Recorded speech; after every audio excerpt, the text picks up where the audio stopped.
Good evening. Today is Monday, April 19th, 2021.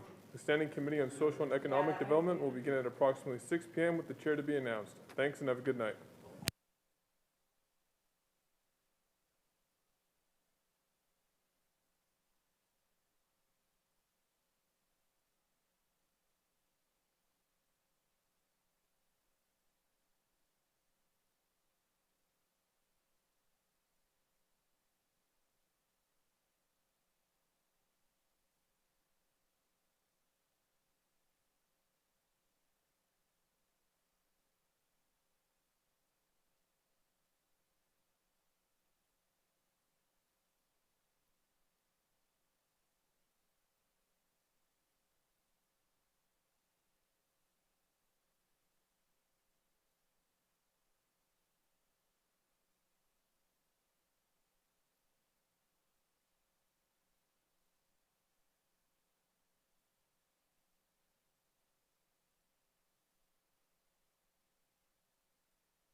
Check 1, 2.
Good evening. Will the Standing Committee on Social and Economic Development please come to order?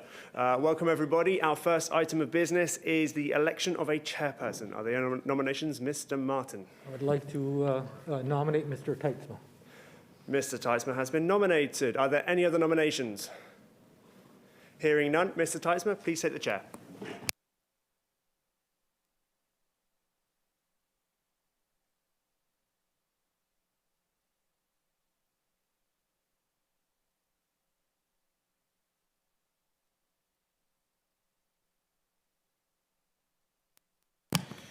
Our next item of business is the election of a vice chairperson. Are there any nominations?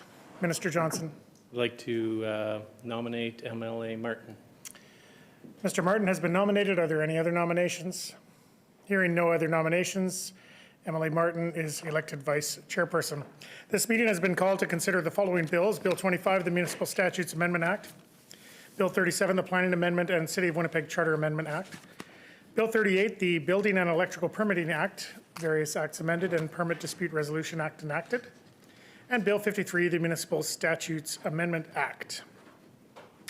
I'd like to inform all in attendance of the provision in our rules regarding the hour of adjournment. As a standing committee meeting to consider a bill, we must not sit past midnight to hear public presentations or to consider clause by clause of a bill, except by unanimous consent of the committee. Now, written submissions from the following people have been received and distributed to all committee members. Dennis Volkov, the Association of Manitoba Municipalities, on Bills 38, same on Bill 25, and the same on Bill 53.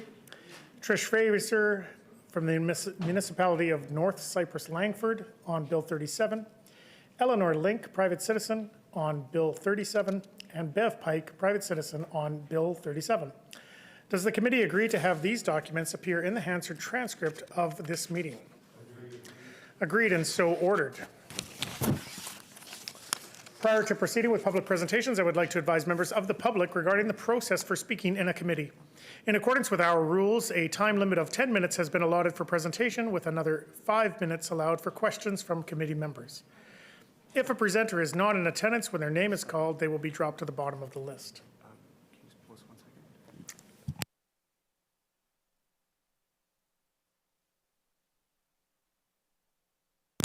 We're just going to take 30 seconds for a moment to see if there's an audio or what we can do about the audio issue that we're experiencing with Zoom.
All right, this is just a quick test of our audio to make sure it's working well. Test 1, 2, 3.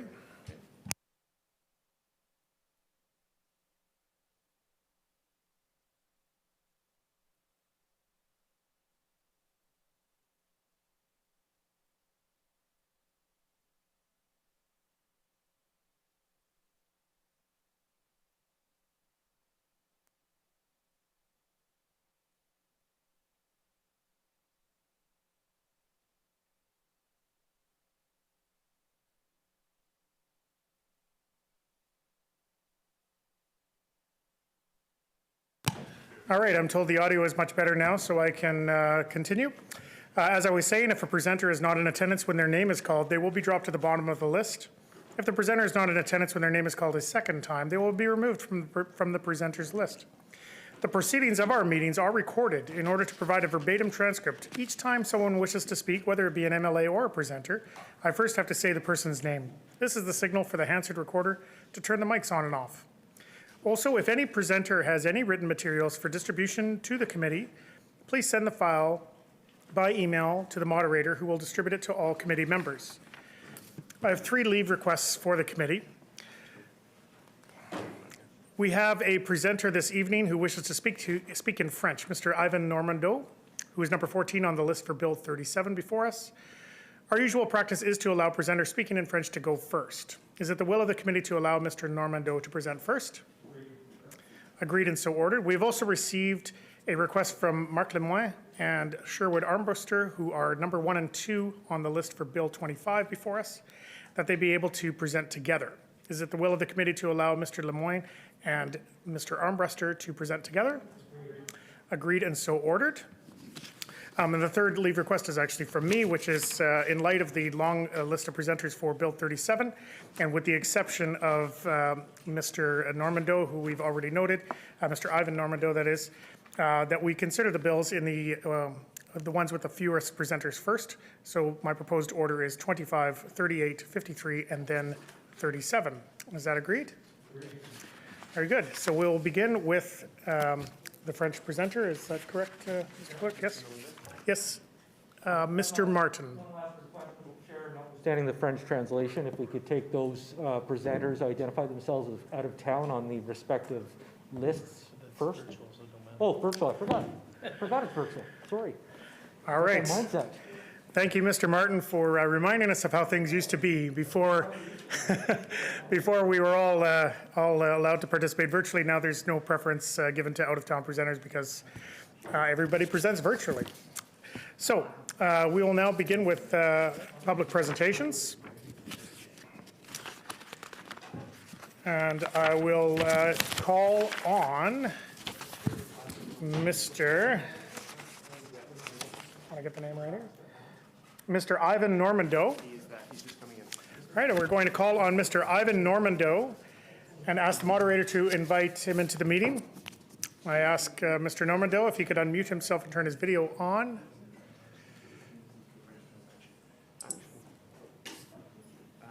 Can you turn that off for a second?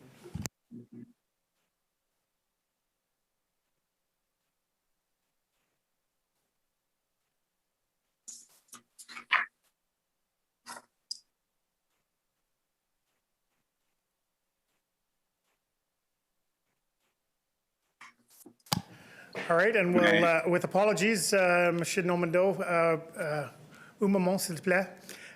We are just waiting for some earpieces for those of us who require translation services. I believe. No problem, thank you. Yeah, not all of us are fully bilingual.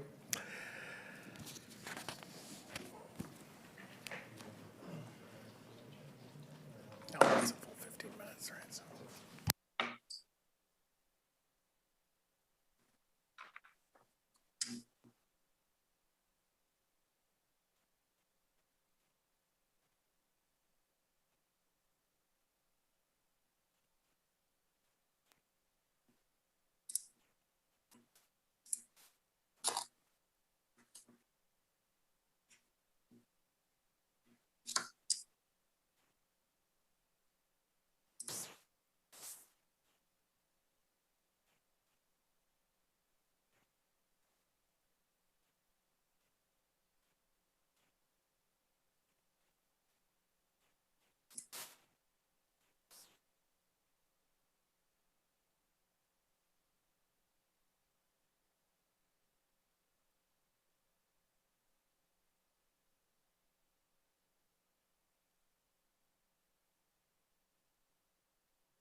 Appreciate everybody's patience. We are still awaiting the arrival of the translation devices in the room, and they're not quite here yet.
All right, thank you all very much for your patience. Monsieur Normando, we are now ready to hear your presentation. Please proceed.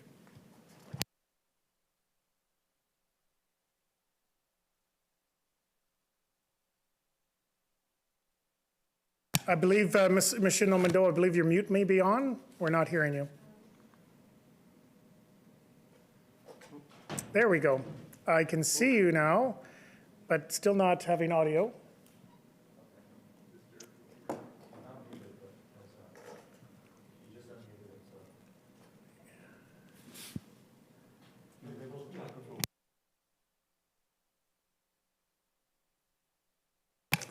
Monsieur Normando, if you can, sorry, it's E.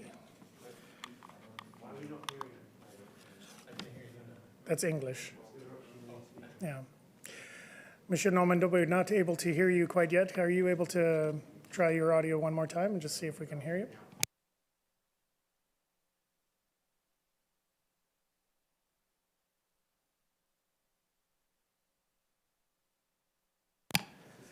Technology can be a wonderful thing, but today it is not. So, or at least not in this instance.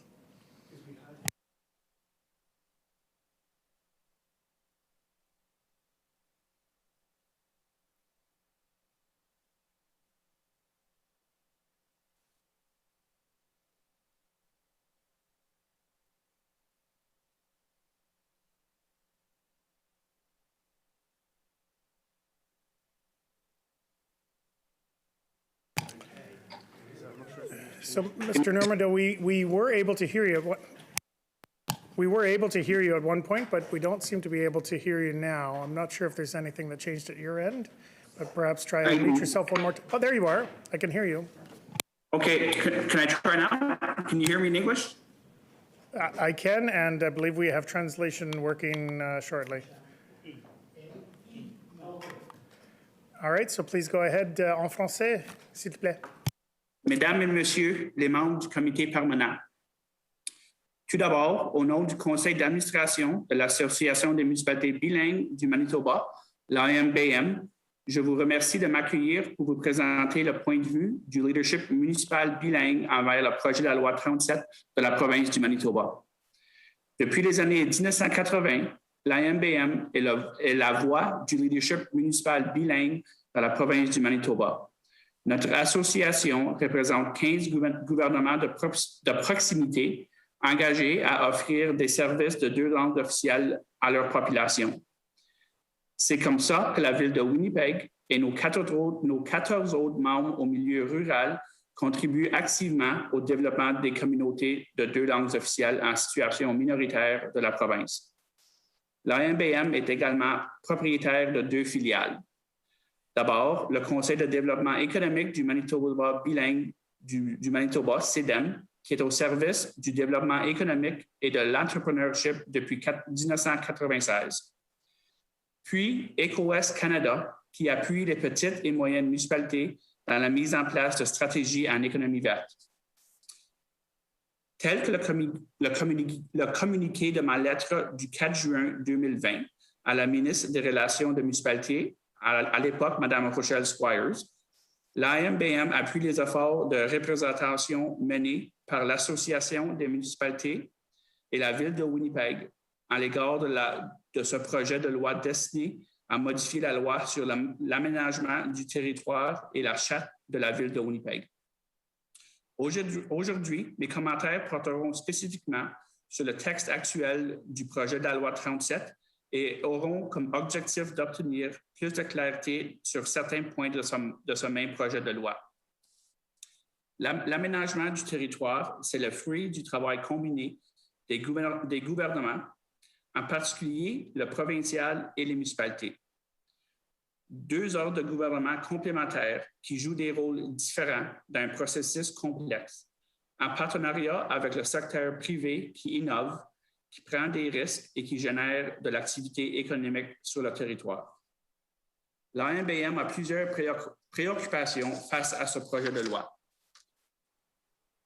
Tout comme vous, j'en suis certain, nos membres sont d'accord que le développement du territoire doit se faire de façon efficace, efficiente et cohérente. Mais nous croyons que la mise en place d'une telle loi ferait augmenter la bureaucratie et donc les coûts financiers et administratifs en conséquence. Avec la pandémie de la COVID-19, plus que jamais, les projets de secteur privé et communautaire seront clés pour relancer notre économie. Mais il faut être capable de garantir à nos collectivités que ces initiatives s'appuient sur des processus transparents et économiques. Le gouvernement propose que les appels de décision soient entendus devant la commissaire municipale. L'AMBM et l'AMM proposent plutôt que les différends soient réglés au niveau local, municipal, pour trouver efficacement des solutions et arriver à certains accords. C'est le principe même de la subsidiarité en action. Nous croyons que le mécanisme d'appel, tel que proposé par le gouvernement, aurait des grandes implications. D'abord, il risque à discréditer la raison d'être de nos gouvernements locaux. Aussi, il est au contraire au principe d'autodétermination de nos collectivités qui ont le droit d'agir sur leur propre développement économique, social et culturel. Après tout, les gouvernements de proximité sont les mieux placés pour trouver des solutions mutuellement gagnantes et jouer pleinement de leur rôle subsidiaire. De plus, nous questionnons les ressources de la commission municipale et sa connaissance des enjeux locaux dans nos municipalités. Nous craignons l'accumulation des délais dans le traitement d'appels. Je suis confiant que la province souhaite réduire l'accès, ne souhaite pas de réduire l'accès de notre population à se faire entendre et à participer activement à l'avenir de leur collectivité. Dans le présent dossier, nous voulons aussi assurer à notre francophonie et à nos métis francophones qu'ils pourront contribuer pleinement à la vie communautaire et économique, qu'ils pourront faire entendre leur voix facilement, efficacement dans la mise en place d'infrastructures répondant à leurs besoins et enjeux. Nous sommes aussi préoccupés par le fait que le modèle proposé par le gouvernement ne prévoit aucun mécanisme de médiation, que son manque de clarté entraîne des demandes d'appels frivoles et à l'absence de limites concernant l'ampleur des appels ouvre la porte aux abus. En terminant, tout comme l'AMM, nous recommandons que le gouvernement du Manitoba inspire davantage les pratiques en vigueur dans les autres provinces et qu'il précise la portée à les paramètres des appels dans la législation plutôt que dans le règlement central. En bref, à l'instar de l'AMM, l'AMBM vous recommande d'apporter les amendements suivants au projet de loi 37 du gouvernement du Manitoba. Exiger que toute personne déposant un appel indique la cause de l'appel dans le formulaire de dépôt. 2. Limiter les motifs d'appel admissibles pour agir en cohérence avec les lois des autres provinces. 3, limiter les appels à ceux qui sont déjà engagés dans le processus, comme c'est le cas en Ontario. 4, limiter d'envergure des décisions d'appel rendues par la commission municipale afin que celles-ci ne puissent pas devenir un nouveau palier de gouvernement en rédigeant de nouveaux règlements ou en imposant de nouveaux coûts. 5, réduire les délais d'appel en inspirant des normes en vigueur dans les autres provinces. 6, imposer des mesures de responsabilisation à la commission municipale dans le cas où des retards entourant l'audition ou la clôture des appels entraîneront d'importants délais. Et je me permets d'ajouter une septième recommandation, que la province, dans la mise en œuvre du projet de la loi 37 et en partenariat avec les municipalités, s'engage à travailler en collaboration avec l'AMBM et les communautés de langues officielles de situation minoritaire en matière d'aménagement régional du territoire sur des objectifs et des intérêts communs pour assurer le développement économique et communautaire contenu. En terminant, je tiens à souligner que le gouvernement provincial est pour nous un partenaire incontournable. Le gouvernement Pallister est réputé pour être pragmatique et adopter une approche basée sur le gros bon sens. Pour toutes ces raisons, je suis assuré que vous recevrez une grande considération des recommandations émises par l'AMBM et par notre grand allié, l'AMM. En vous souhaitant de fructueuses délibérations, je vous remercie pour votre attention. Merci.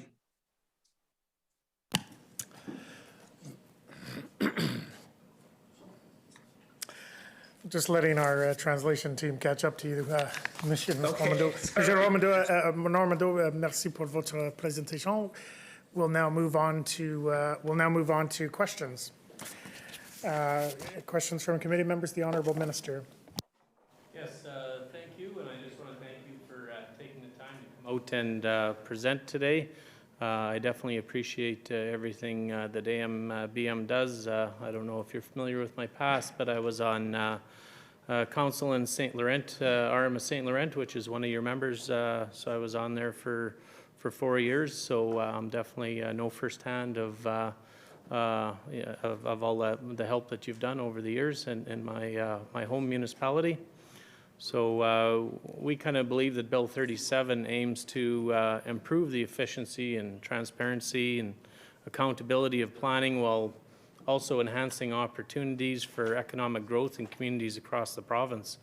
And I think, as a government, we think this is critical to support responses and recovery efforts that, as we begin to emerge from the challenges created by COVID-19 pandemic. But anyway, thank you very much for your presentation, and we appreciate the time that you took out of your day to bring that forward to us here today.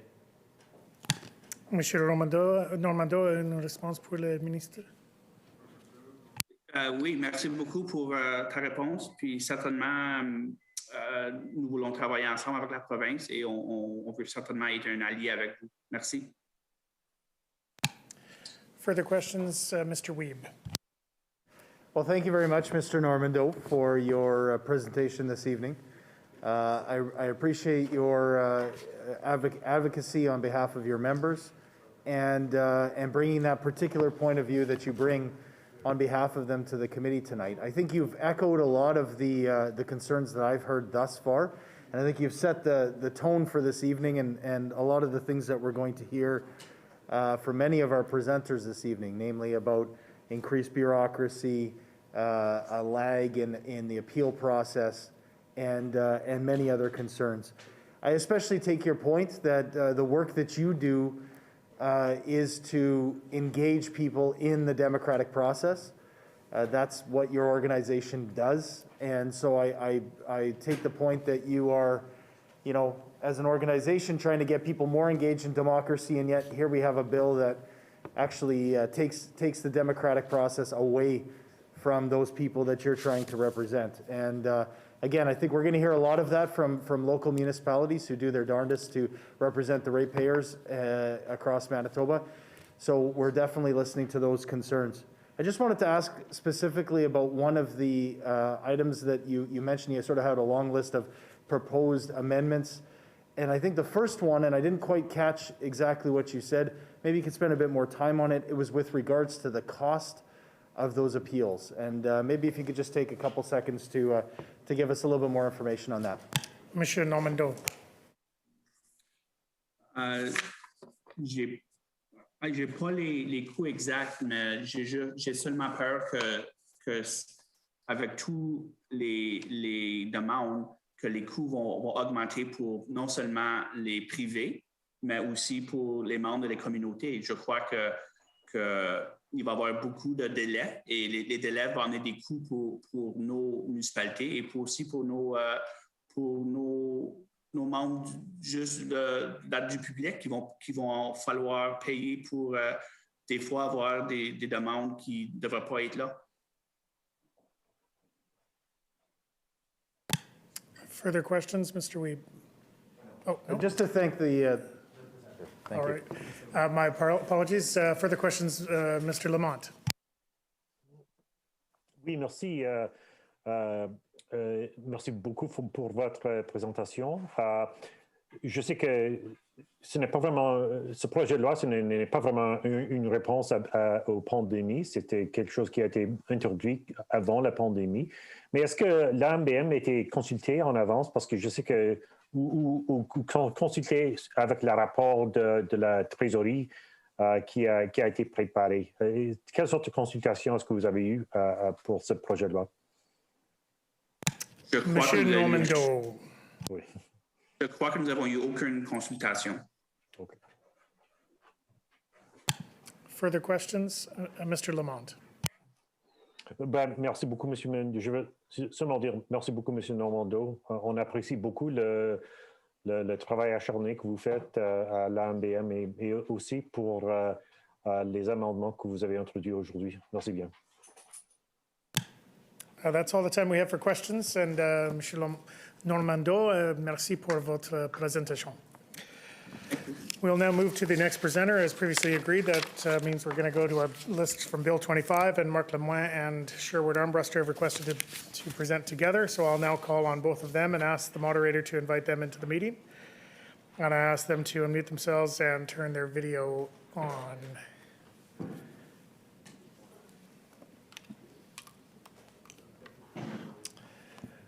All right, I believe I can see you now, so you can go ahead with your presentation. You have up to 10 minutes. Good evening, Mr. Chair, members of the committee. My name is Marc Lemoine. I'm the senior city clerk and senior election official for the city of Winnipeg. With me tonight is Sherwood Armbruster, who's our manager of elections. He's also the senior election official for many of the city's 6 school divisions. Thank you for the opportunity to appear before you this evening on Bill 25. Thank you as well for the process you're going through. I do understand how difficult it would be to amend and modernize legislation such as election-related rules that affect all municipalities with varying needs and of varying sizes. So thank you for what you're doing for all of Manitoba citizens. As per our written submission dated November 27th, 2020, we're here to speak strictly in regards to changes to the election process side of Bill 25. I also wish to note that we don't have any concerns with the legislative changes that are being proposed in the bill. We do have a campaign expenses bylaw for candidates of the city of Winnipeg, as well as policies prohibiting the use of municipal resources by existing elected officials during elections. Incorporating those policies into our bylaw, as is contemplated by Bill 25, is something that we will be able to do for our 2022 election process. We are here tonight to encourage you to consider expanding Bill 25 slightly to help modernize the election process in Manitoba in 2 specific areas. Sherwood? The first area deals with the vote by mail process, or voting by sealed envelope ballot, as it's referred to in the Municipal Councils and School Boards Elections Act. In speaking with other municipalities across Canada, many report that there has been a large increase in take-up of vote by mail since the pandemic, from a few hundred ballots coming in past elections to many thousands in recent elections. We do hope that the pandemic will be fully under control by October of 2022.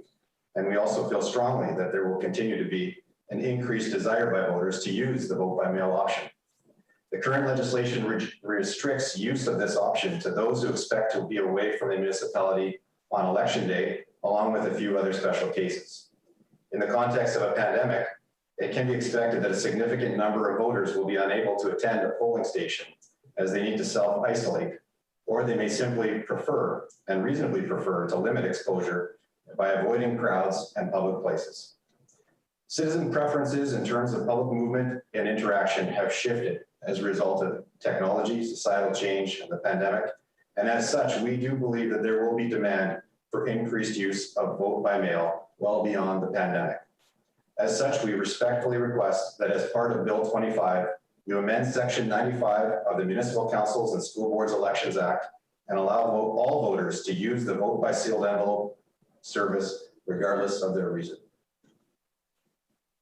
The second request we have tonight is in regards to the election day itself. The City of Winnipeg Charter currently states that election day will be the fourth Wednesday of October every fourth year. The number one citizen concern we have raised in regard to elections is the concern for children's safety as a result of having elections in schools. This includes the concern of having a large number of citizens entering the schools when children are present, as well as the concern of extra vehicle traffic created around schools by elections. As a result of these concerns, for the last several years, we have undertaken all by-elections of council and school trustees on Saturdays. Having by-elections on Saturdays relieves the fears mentioned as children are not present. As well, turnout has increased for by-elections held on Saturdays versus those held during the week, as citizens tend to have more time available. Many citizens have a larger window of time available to them to vote, and this spreads out the flow of voting at election locations. Reduced lineups and swift voter processing makes for a more positive voter experience, and it is also easier to attract workers. The province of Manitoba did also recognize some of these same concerns for children's safety and changed the Elections Act recently to ensure that classes could be canceled in schools where provincial elections are taking place. Municipal elections on weekends are common in Canada, including in BC, where municipal elections are on the third Saturday in October, and in Quebec, where elections are on the first Sunday in November. When we have raised this issue in the past, the response has been that we should not use schools for elections at all. While we no longer use schools for elections, if at all possible, it is difficult to eliminate the use of schools completely, as they are one of the few gathering places in some neighborhoods. As such, we are respectfully requesting that as part of Bill 25, you amend Section 19 of the City of Winnipeg Charter to change election day from the fourth Wednesday to either the fourth Saturday in October every 4 years, or to a day specified by City of Winnipeg bylaw that is within 7 days of the fourth Wednesday in October. That concludes your presentation. Our great thanks for the opportunity to speak to you tonight, and we do welcome any questions. All right, thank you very much for your presentation. We'll move on to questions. The Honourable Minister. Yes, thank you very much for taking the time to come out today and present to us. Yeah, there's some ideas there with Saturday and Sunday. Other provinces do it, and that is a consideration for sure. I would ask if you can, what other provinces? Are those the only two provinces that have weekend voting? Mr. Lemoyne and Mr. Armbruster. Those are the two largest ones. Ontario and Alberta both undertake their municipal elections on a Monday. When we've reached out to schools in the past about taking an in-service day, they said they would be open to considering that should we get the election moved to either a Monday or a Friday, but they were unable to do so on a Wednesday. So if a weekend was unavailable to be changed to his election day, certainly a Monday or a Friday would be better than a Wednesday. Further questions from members of the committee? Mr. Wiebe. Thank you very much, Mr. Chair, and thank you very much, Mr. Lemoyne and Mr. Armbruster, for your presentation here. I find this fascinating and an interesting proposal. I know I think all progressive parties across North America right now are looking at ways to engage people in voting and try to accommodate not only, as you said, this sort of new normal that we're in right now, but trying to anticipate where we might be. For you guys, I guess that's coming up sooner rather than later. So it seems like this is a pretty pressing concern for you. My first question, I guess, I'm going to ask two in one, just if I don't get any extra time here. My first question is just about the consultation process. we do have the Municipal Statutes Amendment Act, in front of us here, and it seems like a perfect opportunity to take advantage of the fact that we're trying to tweak this bill to make it more democratic. And yet, I hear a pretty good couple suggestions from you guys. I'm wondering if you were consulted and whether you were able to share this information before we arrived at the committee here this evening. And my second question is just if you have any data on how those elections in those other provinces, how that impacts voter turnout. If it's on a Saturday, if it's on a Sunday, maybe you can just talk a little bit about some of the information that you've gathered. Mr. Lemoyne and Mr. Armbruster. Thank you for the question, sir. We did submit a written submission on November 27th, 2020, certainly when we saw that the legislation was being proposed. So I did have the chance to submit that in writing at that point. I have not consulted with anyone there in regards to the actual bill to date, other than that. In terms of turnout varies quite a bit, even here at the City of Winnipeg, depending on what race is involved. Typically, if there's people like a new mayor or a new reeve being elected, turnout will tend to go up versus if an existing mayor or reeve is running again. So the turnout does tend to spread wisely. In terms of our experience here at the City of Winnipeg, we have found and received a lot of good feedback from citizens indicating that Saturday elections were a lot easier for people to attend. Lots of different issues, right? More time to attend, better parking availability, those type of things.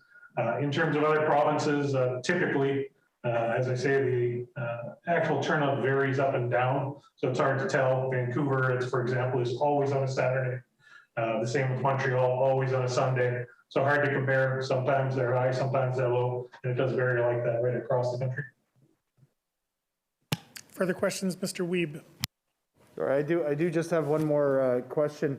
With regards to Section 95 and just opening up the ability of people to vote by mail, can you just talk about exactly what the rules stipulate right now in terms of the City of Winnipeg elections, and maybe compare that to the province? Because I know at the provincial level, we've worked with our elections folks to try to, again, accommodate people in all the different ways that they want to participate in our democratic process. Can you just talk about those two process, like what are the differences right now in terms of what the City of Winnipeg can do and the province of Manitoba? Mr. Lemoyne and Mr. Armbruster, you have 20 seconds to respond.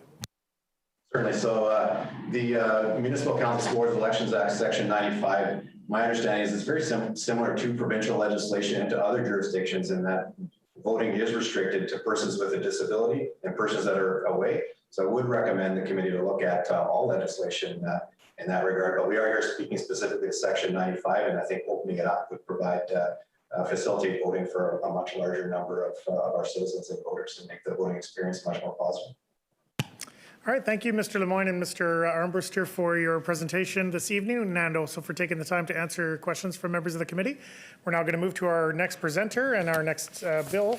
As previously agreed, that would be Bill 38, and I'll call Larry Mcinnis from the Manitoba Home Builders Association and ask the moderator to invite them into the meeting.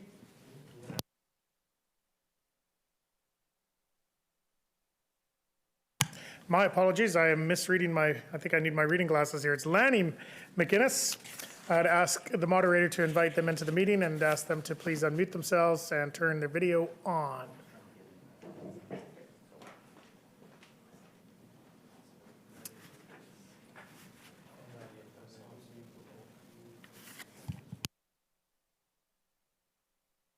All right, Lanny, I think I can see you. Sorry for butchering your name there earlier. You're welcome to begin your presentation. You have up to 10 minutes. Thank you very much, Mr. Chair, and hopefully you can hear me. Good evening. My name is Lanny Mcinnis. I'm the president and CEO of the Manitoba Home Builders Association. The MHBA is a not-profit association representing Manitoba's residential construction industry. Thank you very much for the opportunity to speak with you this evening regarding Bill 38. I'd like to begin by extending our thanks to Deputy Minister Gray and his departmental staff for our ongoing engagement regarding Bill 38 and the aspects of its eventual implementation. We really do appreciate the many opportunities that we've had to discuss the importance of this bill and just as importantly, the steps needed to ensure its proper implementation. I'd also like to extend our thanks to Mr. Joe Kasprick, Program Manager, Building Codes at Municipal Relations, for the work that he's done with us on Bill 38. The MHBA supports the provisions in Schedule A of Bill 38, establishing a dispute resolution mechanism regarding building and electrical permits. Inconsistent interpretations have led to disputes between contractors and municipality over proper code implementation, and this new mechanism will help address these types of situations. We fully support this approach, and we look forward to working with the department to develop and implement this mechanism. The MHBA also supports the provisions in Schedule C of Bill 38, moving Manitoba to having one province-wide electrical code rather than two, one for Winnipeg and then one for the rest of the province. I would like to highlight for the committee one specific item in Schedule B of Bill 38, and that is Clause 3, 2.1, deemed adoption of new codes and standards.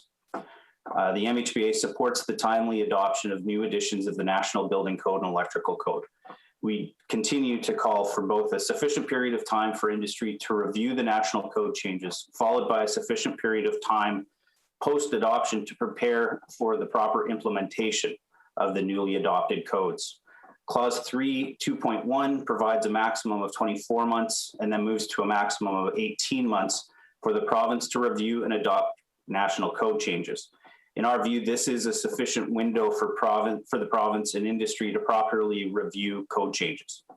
Our recommendation is that this review period is followed by a minimum 12-month implementation period before the new code changes are fully implemented by the province, and that allows industry to properly educate and properly prepare for the code implementation. This time is needed to educate contractors and tradespeople on the code changes and to adjust building supply inventory that may be affected by the code changes. The MHBA also continues to recommend that the province of Manitoba adopt the 2015 National Building Code, but maintain the current Manitoba amendments until a full review of the amendments has been completed. This review should be coordinated with the provincial review of the proposed 2020 National Building Code changes, so that any changes to the Manitoba amendments will be timed with the Manitoba adoption and implementation of the 2020 MBC changes.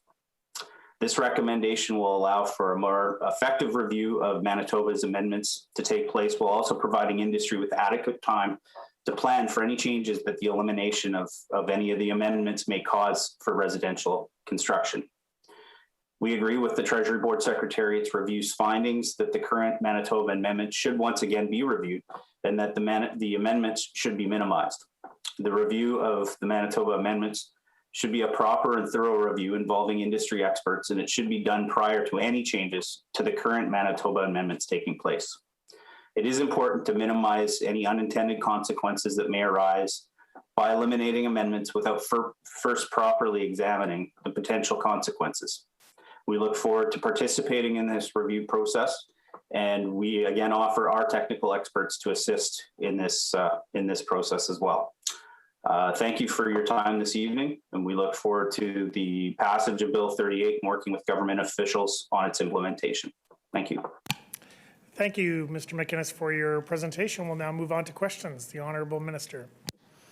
Yeah, well, thank you for taking the time for coming out today. We appreciate that, and your kind words that you're in support of this. I think a lot of the time is eaten up by red tape and different things. Currently, can you maybe explain a little bit of the issues, if there's any that you experience where people go from, say, the City of Winnipeg to rural, where there's City of Winnipeg electrical codes, and then switching over to Manitoba hydroelectrical codes? There's not tons of difference, but I guess there's probably some concerns from the Manitoba Home Builders Association. Can you just talk a few seconds on that? Mr. Mcinnis. Thank you, Mr. Chair. Yeah, our main concern there would be any inconsistencies or kind of discrepancies in terms of interpretation. Our members are for the most part used to this, but there are some cases where it can cause confusion. So we just feel it would provide greater clarity and on everyone's behalf to have one set of rules rather than two. Further questions? Mr. Wiebe. Well, thank you very much, Mr. Chair, and thank you to the presenter, to Mr. Mcinnis. This is important to hear your voice and the representation of your membership here at the committee this evening. I think it's informative to all of us to understand some of the challenges that your members have in terms of interpreting the code, making sure that they're doing things correctly, and I appreciate the work that you do to help them to be compliant and to get the best results. What I'm hearing from you here tonight, and maybe you can just correct me if I'm understanding this incorrectly, it sounds like there's still a lot of work that needs to be done with regards to Bill 38, and it sounds like there's a lot of work that you're willing to step in and help the government to execute correctly. I guess I just want to ask about the process so far and sort of help me understand what role exactly you think that your organization and others can help in shaping the next steps for government in order to make sure that Bill 38, as it's implemented, is implemented in the way that works best for your members. Mr. Mcinnis. Thank you, Mr. Chair, and thank you very much for the question.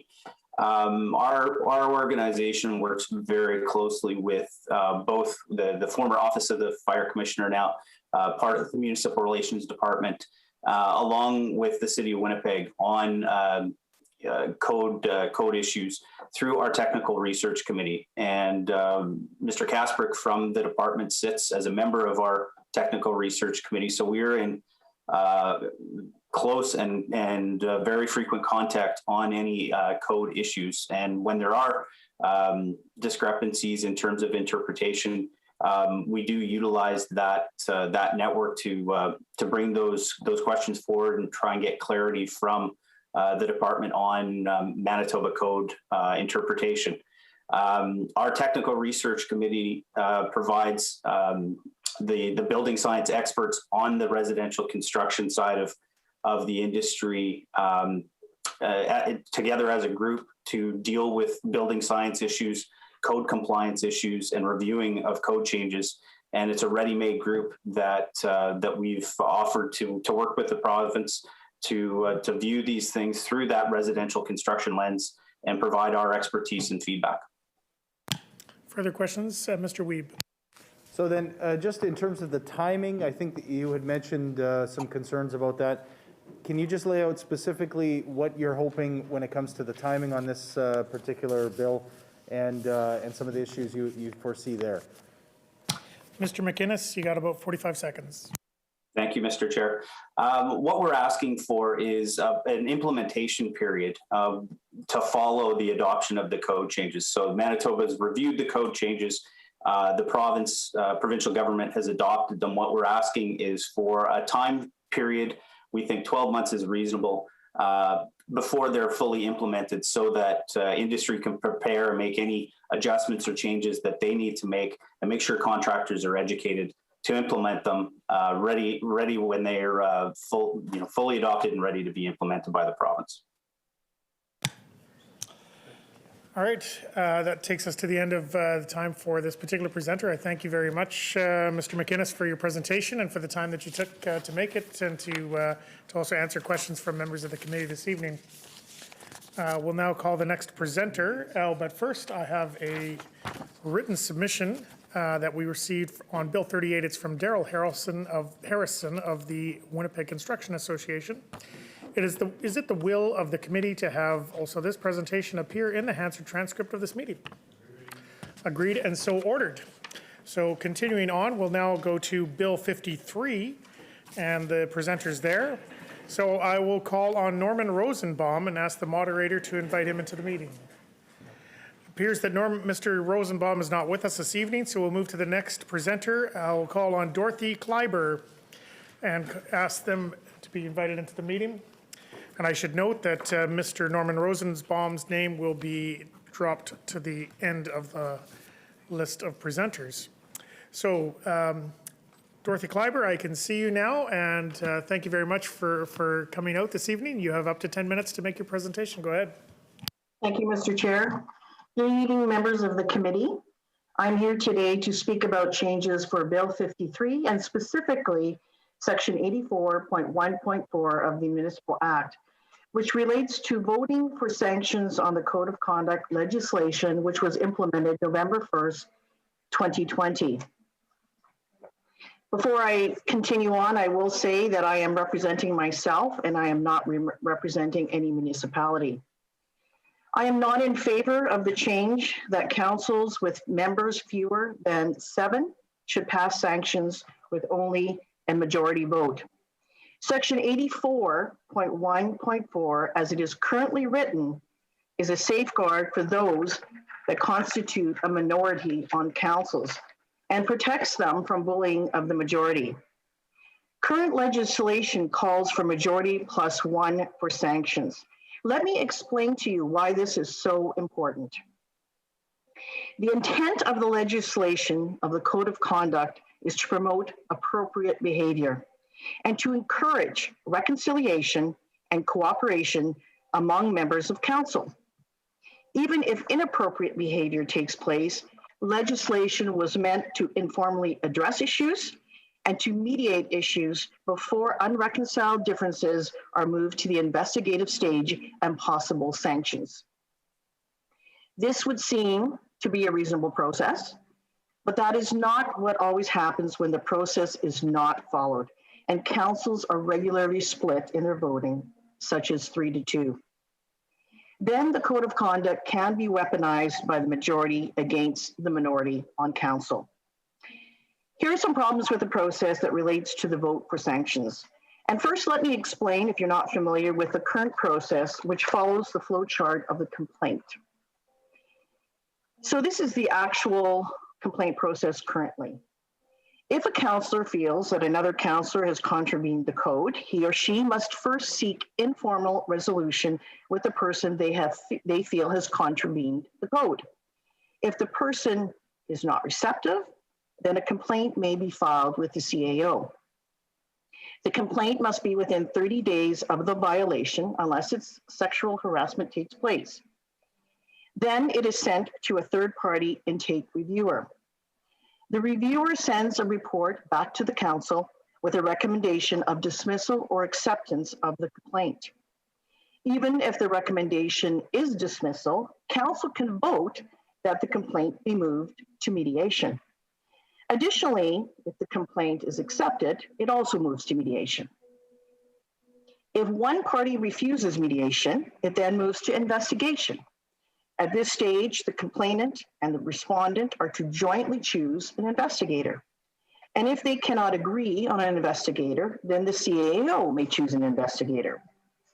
Once the investigation is complete, outcomes of the investigation are voted on by council.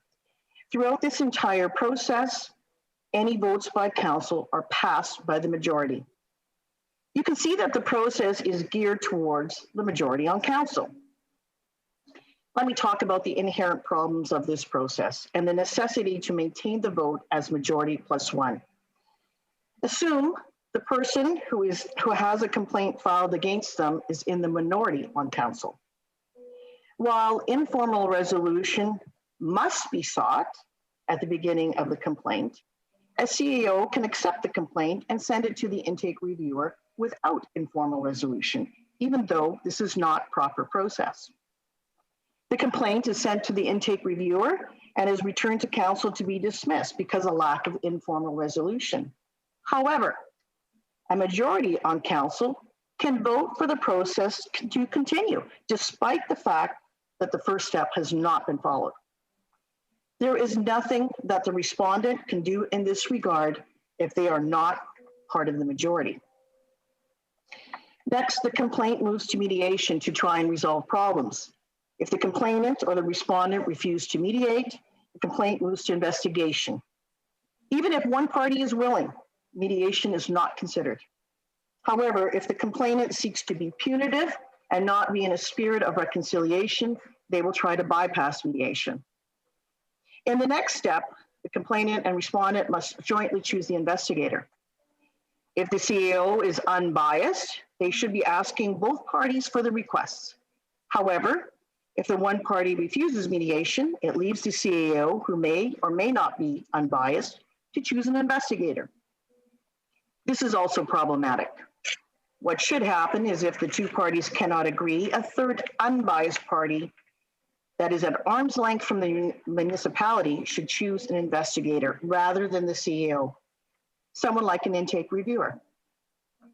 This allows an unbiased decision and allows the CAO to be free of allegations of bias. Investigations can also be biased if the investigator relies on management for information. For example, if the investigator constantly refers to the CAO or staff for information, and if the CAO or staff are biased, then the outcome will also be biased. The investigator should rely on the information they are given and balance their approach to witnesses. They should interview witnesses from both sides of the complaint. Nevertheless, once the investigation is complete, if the investigation finds the respondent has not contravened the code, no sanctions can be imposed. Conversely, if the investigation finds that the respondent has contravened the code, sanctions may take place. Here's the problem. If proper process has not been followed, if there is a reliance on staff who may be biased sources of information, if the complainant refuses to speak to the respondent or go to mediation, and if the investigator relies on biased staff for information instead of looking at the evidence and a balanced approach to witnesses, then an improper and biased outcome has taken place.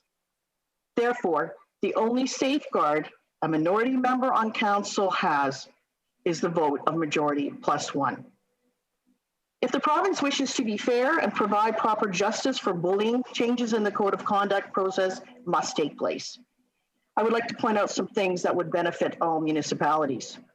Before a complaint is sent to an intake reviewer, the complainant must have informal resolution as has been recommended and legislated. If the CAO does not follow the requirement, the intake reviewer should not even review the complaint without the step being completed. It should be sent back. If the complaint is dismissed by an intake reviewer, the complaint should end. There should be no vote by council. The report should be accepted. The complaint dismissed. The reviewer is objective. Council may not be objective. Mediation other than sexual harassment should be mandatory. At least an attempt should be made for reconciliation. If one party is willing to meet, then an attempt to mediate should be made. This can save an RM thousands of dollars. When choosing an investigator, both parties should email the CAO, and if they do not agree, a third party at arm's length from the RM should, such as an intake reviewer, should choose the investigator. This allows an unbiased decision. Number 5, investigators should not rely on staff for biased information. They should review the information provided by the complainant and the respondent. If investigators wish to speak to witnesses, they should speak to all witnesses, not just the complainant's witnesses or just the respondent's witnesses. Number 6, upon completion of an investigation, every effort should be made to protect the privacy of both complainant and respondent. Municipalities should not broadcast details of letters from intake reviewers or details of investigations. If RMs have a resolution to sanction, it should be simple and without detail. The vote should be taken, and that should be the end of the matter. Announcements on the RM website, emails to residents, articles in the local newspaper do not help promote a positive working environment and only add to the existing conflict on councils. If there are issues to remedy within councils, they should be kept within council. The code of conduct was not meant to be punitive or to be weaponized by the majority on councils. It was meant to reconcile differences and have councils work together for the good of the people they represent. When good people make up the majority, then there is the potential that rules are followed and the code of conduct has a chance of working properly. Ms. Kleiber, just a note there, you got about 15 seconds left in your time. However, when people use the code of conduct to attack others for a political agenda, then it does not work. It becomes a punitive process, and the majority seeks to punish the minority. I, along with other councillors who are in the minority in small rural municipalities, are not in favor of the change that council members with fewer than 7 should pass sanctions with only a majority vote. Section 84.1.4, as is currently written, acts as a safeguard for us and should remain as such. I thank you for the opportunity to present my views to the committee. All right, thank you, Ms. Kleiber, for your presentation. We'll now move right into questions. The Honourable Minister. Thank you. Yeah, we definitely recognize that everybody, wherever they work, deserves both a respectful workplace and as well as procedural fairness, I suppose, during any resolution process. So you brought forward some good points for some consideration, and thank you for taking the time to come out and present tonight. We appreciate and value your input. Thank you. Thank you. Ms. Kleiber, any response to the Minister? No, I thank you for the time to do so, and I hope that you consider the validity and the points of my presentation. Thank you. Further questions, Mr. Wiebe. Well, thank you very much, Mr. Chair. Ms. Kleiber, thank you so much for being here this evening and participating in the committee.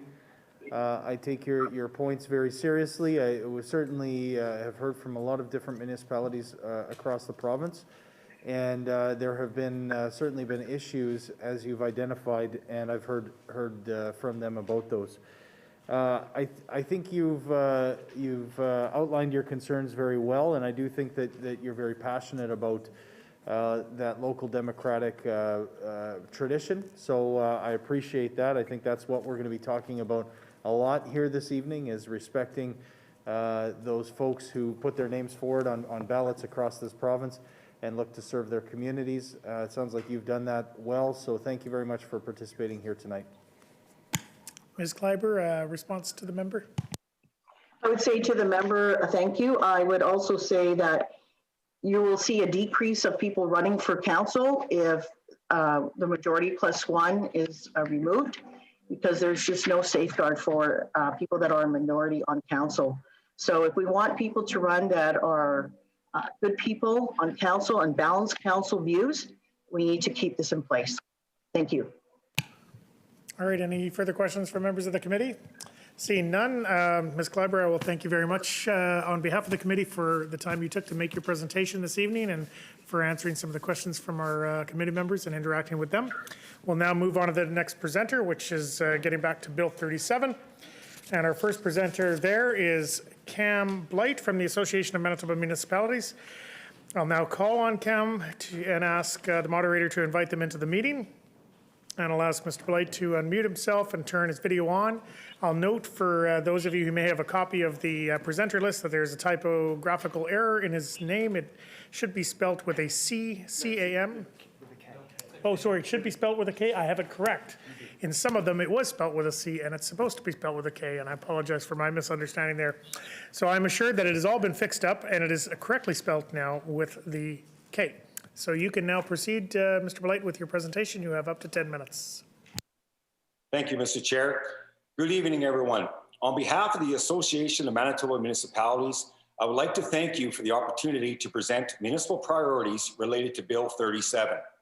My presentation tonight will discuss our concerns related to this proposed legislation, as well as outline possible amendments to provide greater reassurance and clarity for our members. To be absolutely clear, we do have some fundamental concerns about this bill. But before I get to them, I want to put these concerns in a larger context. Manitoba municipalities are achieving landmark levels of growth. In fact, municipalities outside of Winnipeg contribute a full 35% to Manitoba's total GDP, while boasting some of the fastest growing communities in Canada, as they've attracted large multinational developments and some of the largest residential growth in decades. Thus, municipalities help fuel Manitoba's economy. We are partners in growth. And we know that the province already understands that. Manitoba municipalities are doing great work in approving private investments. The province said so right in the throne speech. where the government rightly took some credit for delivering the fastest rate of growth in private capital investment in Canada. But the right thing to do there is to share the credit, because local councils are on the front lines when it comes to approving major capital investments here in Manitoba. For the most part, we've been saying yes to major investments. We've been saying yes to major growth projects. And we've been saying yes to major residential developments when and where it makes sense to do so. That is why this has been a difficult process for us.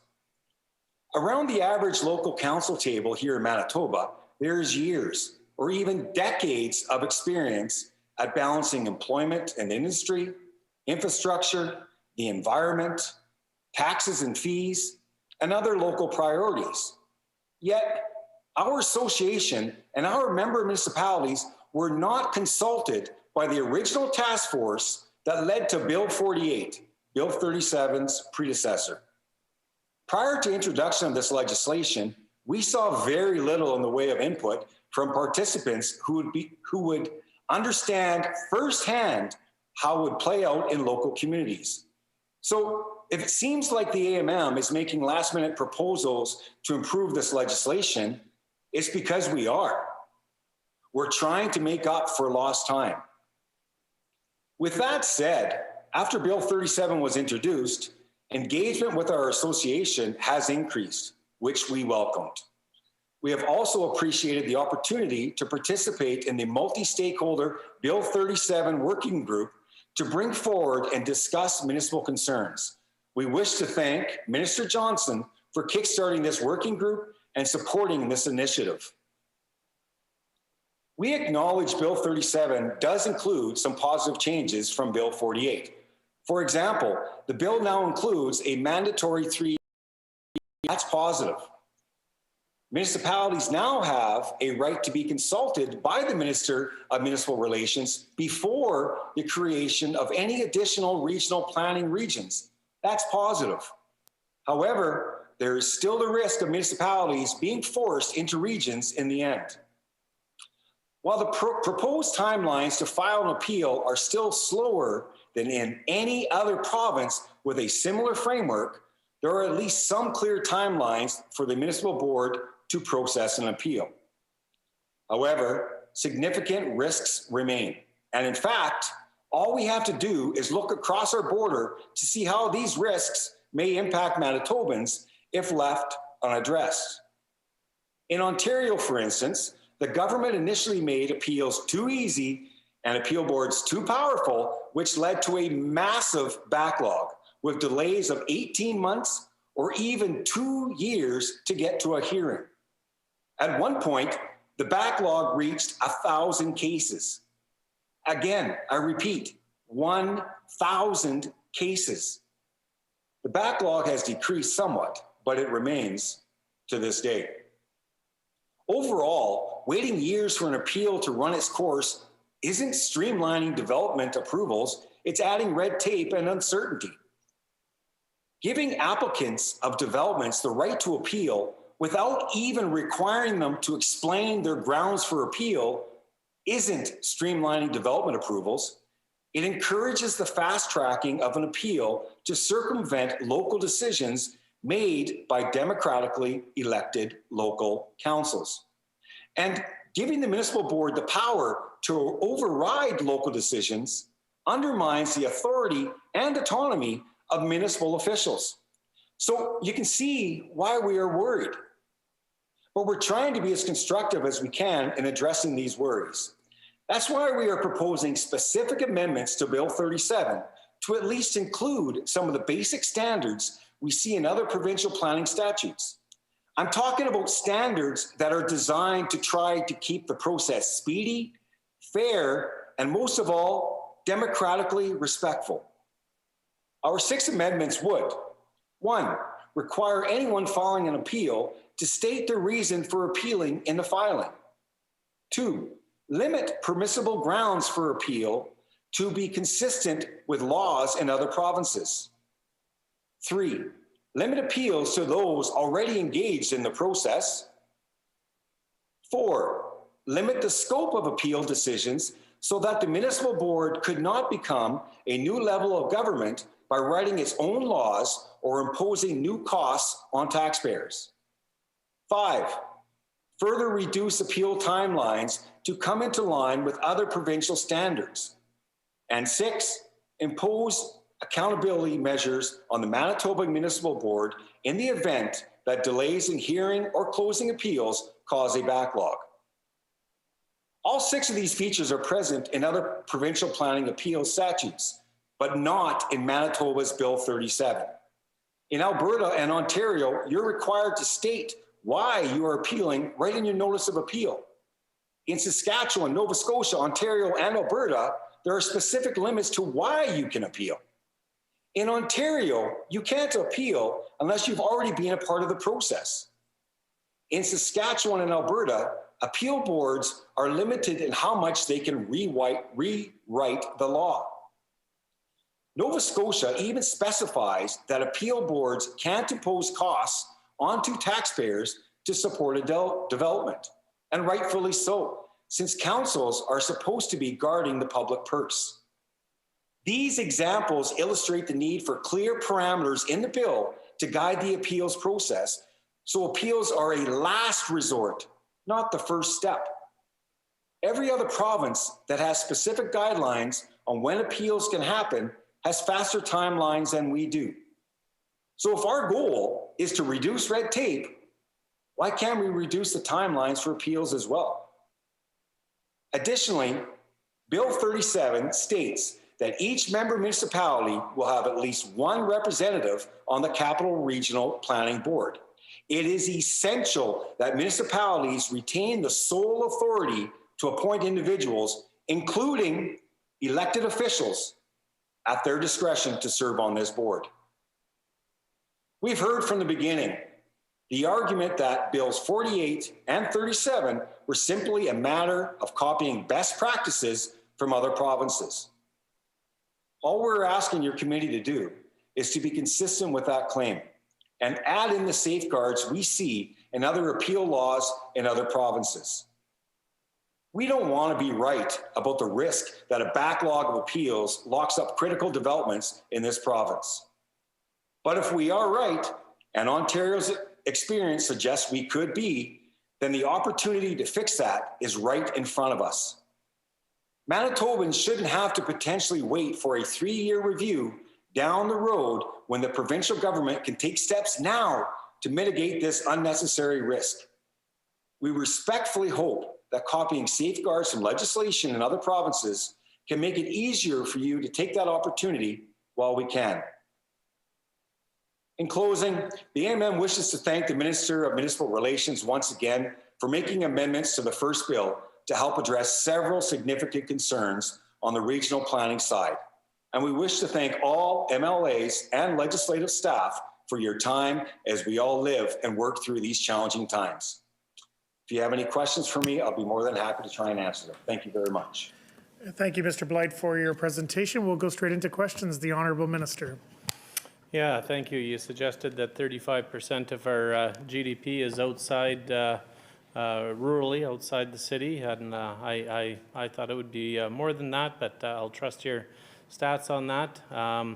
But our GDP would increase $17 million every day with getting some of this regulation out of the way and allow businesses to grow. Municipal tax base would increase by $400,000 every day. And provincial revenues, of course, would also go up if everything else goes up, and that's about $1.7 million per day. So I understand your concerns with the municipal board, and we're scheduled to clear that backlog that we inherited about by the next assessment cycle. And I think we closed, if my numbers are right here, 73% of its outstanding appeals. So that's 1,790 appeals that we've closed. About 5 years ago, there was about an 8-year wait for an appeal. So we're closing that gap quite quickly. So, you know, some of your suggestions, great suggestions, they could be considered in the regulations as well as amendments here tonight. So you brought up some reducing timelines on appeals. Would you care to make any suggestions on a timeline that you think would be adequate? Mr. Blight.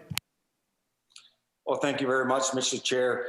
Ultimately, we would like to see the decisions remain with the elected officials from the municipalities. These are officials that are being held accountable by their citizens every 4 years that elected them ultimately. And we feel that these decisions should still be ultimately made by those elected officials. Further questions, Mr. Canoe.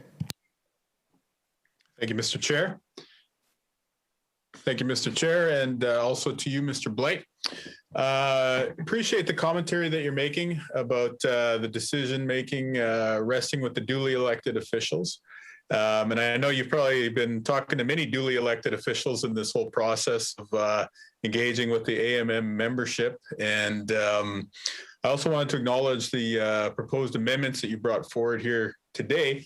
I'm just wondering, could you maybe talk a bit about that engagement process and how it fed into the amendments that you're recommending here? Is this something that you came up with like at an executive table? Is this something you've been doing at your regional meetings? If you could just help shine some light as to, I guess how grassroots are some of these proposals coming from? Mr. Blight. Well, thank you very much, Mr. Chair, and thank you very much for the question.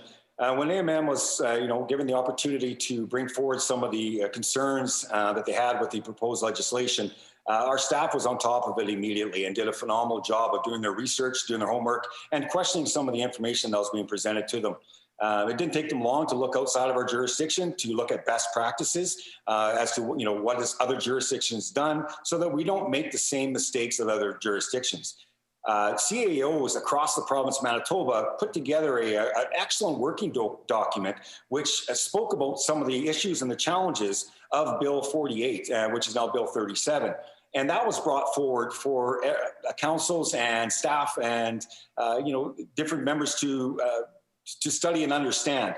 And so that just brought forward more questions. As we tour, every year, our AMM, we tour, the executive tours the province of Manitoba and the different municipalities. Already this year, I've toured and met with 50 different municipalities, and at basically every single meeting we have, Bill 37 comes up, and concerns with loss of local autonomy is there. This is one of the single biggest issues that gets raised at every single municipal visit, and it happened last year when the executive toured the province as well. I have to give full credit to our staff who's worked very hard. Probably half of their time has been spent working on this bill, and they have had a good working relationship with the provincial government staff, bringing forward some of our concerns. We've had the opportunity to meet with the minister and the minister previous to Minister Johnson, and we've had some great discussions. But we just feel that we just have to give it our every effort and trying to get our last word in. Hopefully we can see some changes and some final amendments here. All right, further questions. We only have 15 seconds. Mr. Wiebe. Chair, then maybe I'll just keep it very brief to thank you, Mr. Blight, for all the work that you've done. Of course, as an opposition, this was one of the bills that we held up from the last session. As you said, it was Bill 48. And I'm happy that we were able to give you the time to do the work, to reach out to those grassroots. I take your point about appeals. I think there's a big concern there. The minister's talking about clearing out a backlog 5 years later, and yet now we're talking about exponential amount more responsibility and potential for backlog. So thank you for your work, and we look forward to keeping this dialogue going. All right, that was a fair bit more than 15 seconds, so unfortunately no chance for a response. But I do thank you, Mr. Blight, for your time this evening, for coming out, making the presentation, and for your continued work also with the government. Now we'll move to the next presenter, and I'll call on Stephen Kupfer and ask the moderator to invite them into the meeting. Stephen Kupfer, I'll ask that you unmute yourself and turn your video on.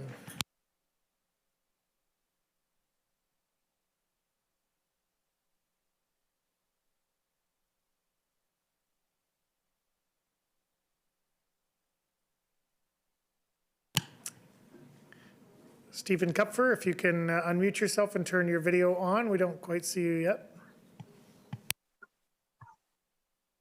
How's that? Is that working? All right, I can hear you, but I don't see your video. I just see your name. So if it's possible to turn on your video, that would be appreciated. Yeah,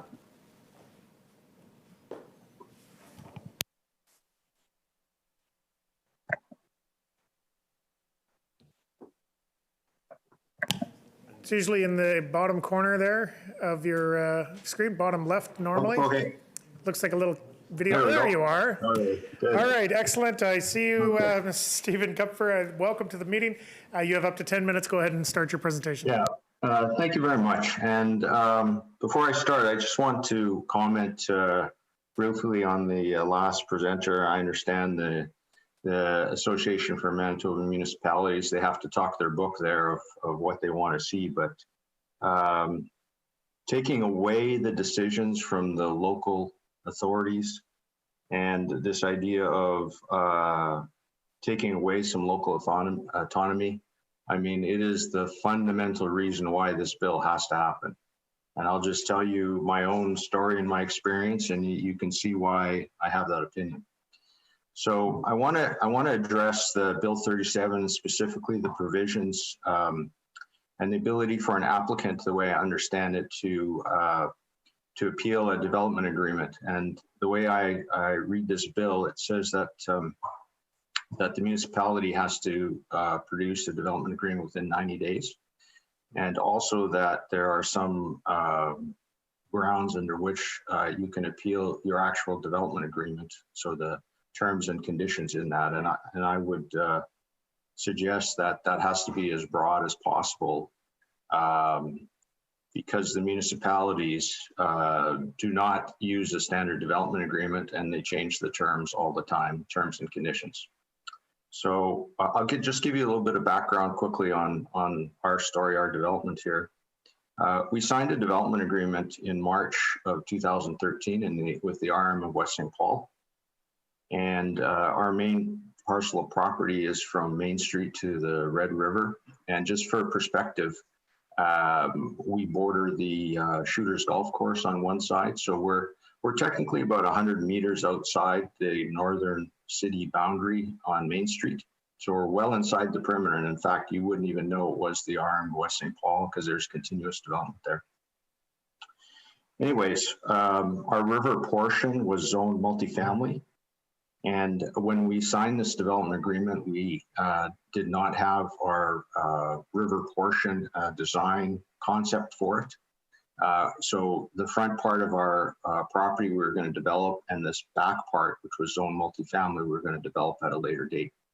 And so within this development agreement, there was a clause that said we needed to provide, and if you just bear with me, I'll just read this, a detailed plan of development showing all structures to be constructed, including the number of dwelling units, how drainage, landscaping, protection of existing trees and vegetation, traffic flow, including internal roadways, connection to a sewer system and water supply, and flood proofing are being dealt with, and all of which must be to the satisfaction of the municipality. The municipality and the developer will enter into supplemental development agreement dealing with all of the above. So it's fairly straightforward that this is, in development, you would do a site plan and an elevation, and then you would have your engineers do a servicing drawing. So there's nothing unusual in what this is. This would be done within a couple of months when we were ready to proceed. So what happened here was this original development agreement we signed covered all the infrastructure we needed for our development. So all the roads, the curb and gutter, the sewer, the water, everything was covered under our development agreement. And in fact, we brought all the servicing to this multifamily site, even though we weren't ready to develop it yet. We stubbed everything to this property because we were going to develop it in the future. So to be clear, we have a parcel here that's already zoned multifamily. It's serviced, everything is stubbed to the site. It's just bare land sitting there. And and it's zoned multifamily, and it's zoned for 179 units. And so we had everything ready to go, and everything is done sort of ahead of time, so that when we wanted to develop it, we just needed to meet these conditions of a supplemental development agreement. So in 2014, we decided we were going to do a townhouse development. And we had to get a subdivision approved. We had to get a supplemental development agreement done. This whole process took about 2 years. And it went fine, I guess, at the end of a 2 year. So now we're in about March 2016. And we had a development agreement ready to sign. And we'd been billed about $11,000 to date for the RM's cost for creating this development agreement. And the market had changed. There were some things in the development agreement we didn't like that created a lot of risk for us to proceed with the project. So we decided we were going to walk away from that concept and let it lapse, because the subdivision approval has a time limit and then it lapses. So we said, well, we're just going to lapse and we're going to do something different. So that was basically 5 years ago. So the point I want to make here is that since that date, we have not been able to get a supplemental development agreement from the arm of West St. Paul. In 5 years, they have not been able to provide us a development agreement. 5 years, because we changed the concept. So we went to a concept that was already approved. It's already allowed for in the zoning, and that's an apartment building. We said, why don't we just do an apartment building? We don't need any variances. We don't need any subdivision. We'll just design it that meets all the zoning requirement. We presented it to the RM, and in 5 years, they have not produced a development agreement. And we've been billed $50,000 in legal fees from the RM, $50,000 in legal fees. So we have no development agreement. We have giant legal bills that we've paid, and they still cannot produce a development agreement for us. Even though we had one 5 years ago that was ready to sign, it just needed to be modified for a new design. So that gets to the point about having a timeline and some independence here, somebody outside of the RM who says, hey, you guys need to produce this development agreement. But then I want to also talk about that the development agreement, you have to be able to have some independent review process. If you get a development agreement, that's not fair. And what happens here is there's no, there's a process in the RM now where you can, an independent person can request copies of development agreements. So we've got 8, 9, 10 development agreements that have been done in the RM. So we know what clauses they give other developers. And the draft development agreement we've been given by them is significantly more onerous and more punitive than what they give to everybody else. And there's no appeal mechanism. So I want to say this, and I want to make this clear, is that the RM and the first speaker talked about local autonomy and things like that. The RM is the judge, jury, and executioner here in this process. And let me just give you an example here. So with respect to development fees, in most of these large developments, the RM offers to other developers, it says, pay your fees, pay 50% of your fees when you get a building permit, and pay 50% when you get an occupancy permit. So that seems fairly reasonable. And in our development agreement, it says pay 100% of the fees when you sign the development agreement. So in our case, if we sign a development agreement, we have to write a check for $1 million up front. And our building is going to take 2 years plus to build. So the terms are substantially more beneficial to somebody else. And it's not unusual, because we've seen a whole bunch of development agreements, but they've just decided to make us suffer, I guess. I don't know why, but to suffer. Let me give you another example. We went through a draft development agreement they gave us with our lawyer, and we pointed out 13 things, significant things that were inconsistent with other development agreements that they're writing with other developers. And their response to our 13 things was no to everything. So everything we pointed out and said, you know, here's 3 development agreements you just signed, and here's what you put in those ones, and here's the same clause, and here's how you've changed it and make our agreement and our clause significantly more adverse than you're giving other developers. Mr. Kupfer, just note you've got about 30 seconds remaining. Okay, I just want to point out one final thing in this development agreement. There's also a clause in there that says, oh, and if you sign this, you're agreeing to indemnify the RM for any actions they might have taken in giving in leading up to this development agreement. So they can abuse you for 5 years, and then the only way you can get this development signed is if you give them an indemnification that you have no recourse against them. So for all of those reasons, I am suggesting that Bill 37 has to have some teeth in it that takes away the ability for the RM to abuse property owners. Okay, thank you very much, Mr. Kupfer, for your presentation. We're going to go into questions if that's okay. We've got 5 minutes for questions yet. Honourable Minister. Yeah, well, thank you for taking the time to come out and present tonight. Sounds like you spent your share of time on not just meetings like this, but other meetings with municipalities trying to move your business plans forward. And it sounds like you've had your share of trouble as well. And we kind of believe that the standardization will help with industry moving forward. Bill 37, you know, we feel as government it's going to be the foundation of Manitoba moving forward, and the proposed legislation it will improve efficiency, transparency and accountability of planning, while also enhancing opportunities for economic growth in communities across the province. You didn't quite have enough time to finish your story there. Go ahead and I don't really have a question, but go ahead and maybe just finish it off there in the few moments that we have left. Mr. Kupfer. Yeah, I just wanted to mention earlier you talked about the economic effect of some of the delays, I think, in the Treasury Board analysis. Our project, when complete, is probably $40 million, something of that magnitude. And we've been and we've pointed out the tax effect and all these things to the RM, but it seems to fall on deaf ears. This project, already zoned and ready to go, has been stalled for year after year.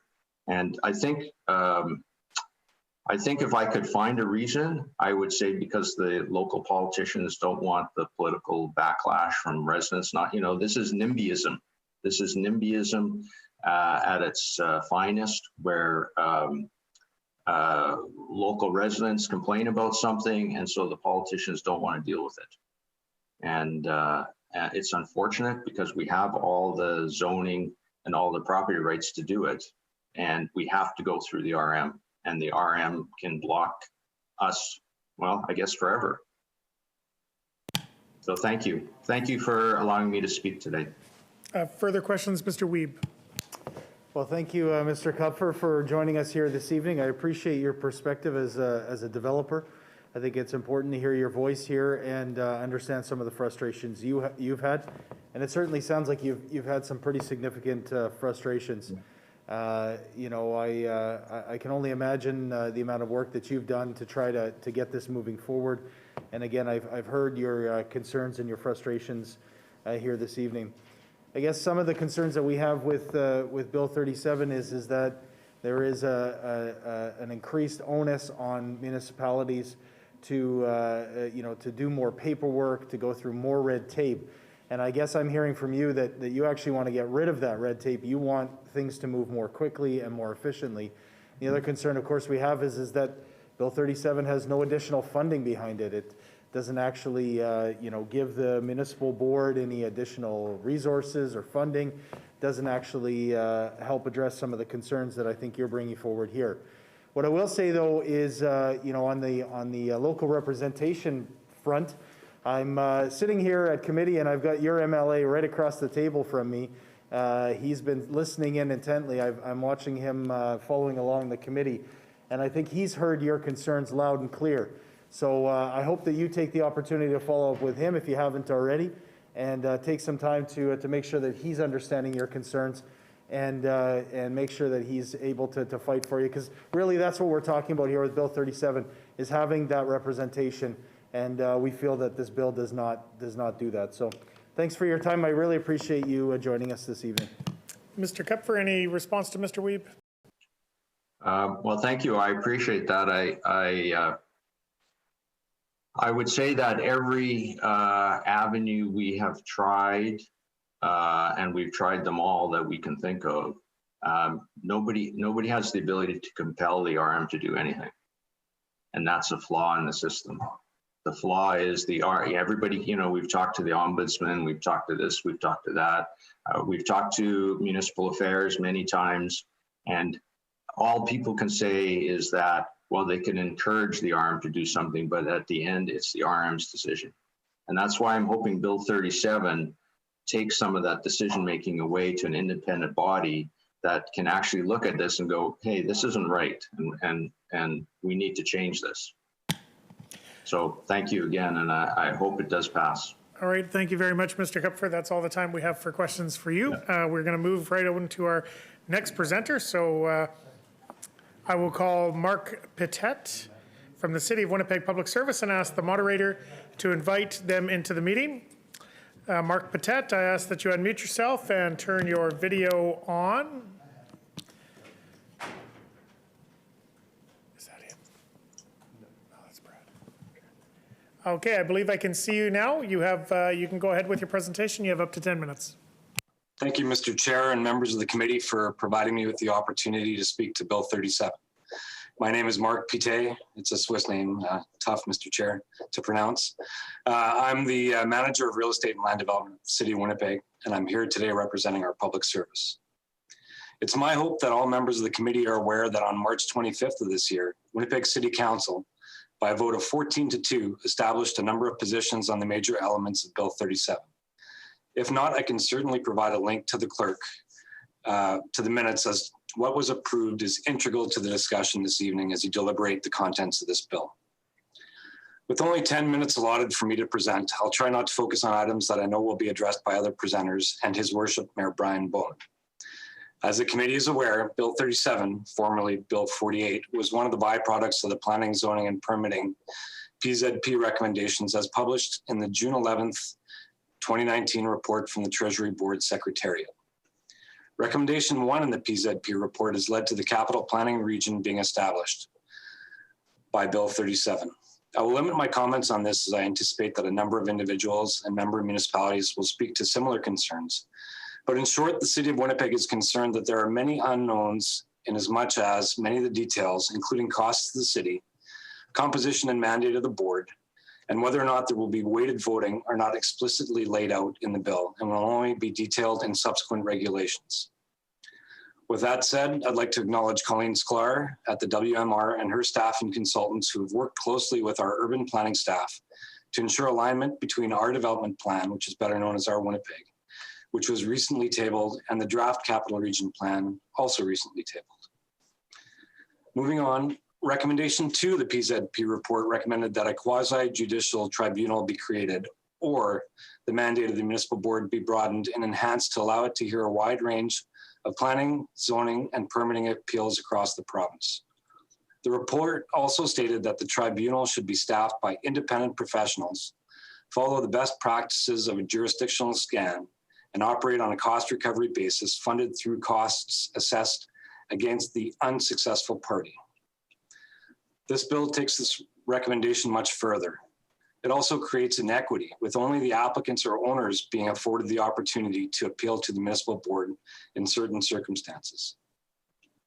The appeal mechanism that will be established is modeled on the much maligned former Ontario Municipal Board model, or the OMB. The OMB model was universally criticized by municipalities and the public and was ultimately replaced by the Land Planning Advisory Tribunal in 2017. When evaluating best practices for an appeal model, the province should have looked to lessons learned in Ontario, not simply mirroring a failed model.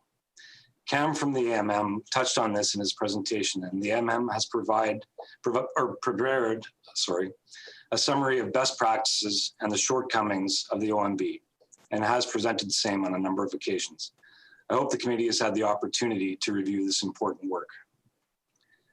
On May 29th, 2020, when considering a report I'd written, Winnipeg City Council recommended that the province of Manitoba consider amendments to the former Bill 48 to A, provide criteria for the municipal board to consider in adjudicating appeals, including whether an application is in compliance or non-compliance with local plans, policies, and bylaws. And B, maintain the role and autonomy of local governments by providing them with an opportunity to revisit and make new decisions on land use applications based on the findings of the municipal board made following an appeal. Neither of these council recommendations were addressed in Bill 37. Another concern for the City of Winnipeg is the potential costs arising from appeals and how the municipal board will define reasonable costs under Section 282.2 sub 4. As written, the bill only provides for the board to make an order requiring the City of Winnipeg to pay some or all of the costs of an appeal with respect to failing to proceed. The direction provided in the Pzp report specifically stated that costs should be assigned to the unsuccessful party, regardless of whom they may be, and that is not reflected in this bill. I have also shared concerns with provincial staff with respect to the existing municipal board being historically under-resourced. Provincial staff have advised that the municipal board will employ a case management approach and that frivolous appeals would be dealt with quickly, but the legislation as written does not provide for this. I will also note for the committee that hearings for 2 objections to amendments to the airport vicinity protection area that were referred to the municipal board for adjudication a year ago have yet to be convened. With all that said, as a member of the recently established Bill 37 working group, I've had the opportunity to hear a presentation from and gotten to know Diane Stasiak, the vice chair of the municipal board. If the balance of the municipal board is as dedicated and knowledgeable as Ms. Stasiak, this does alleviate some of my concerns, but it is imperative that the province provides her and her fellow board members with the resources required to deal with what may be a significant increase in appeal hearings generated throughout the province.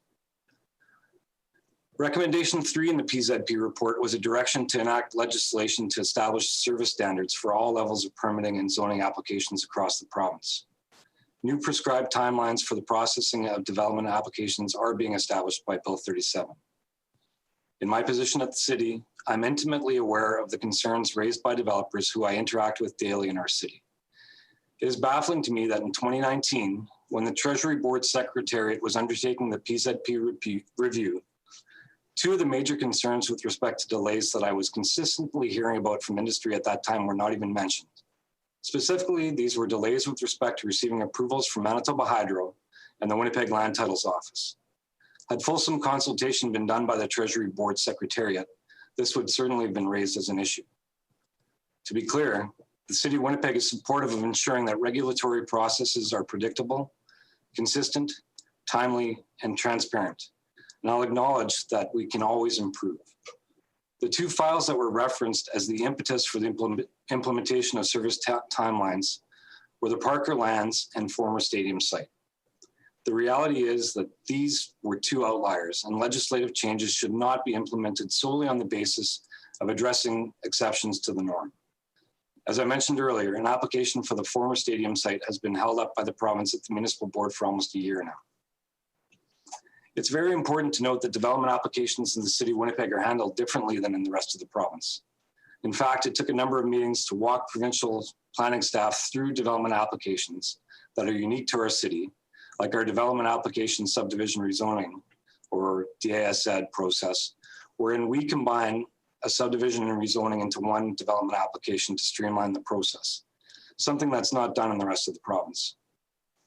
This committee should also be aware that if Section 282.2 sub 1 is adopted in its current form, the approval of some development applications will in fact take longer. For example, the city will be forced to eliminate concurrent processing of some of our development applications if no provision to pause or extend timeframes is included in the legislation or subsequent regulation.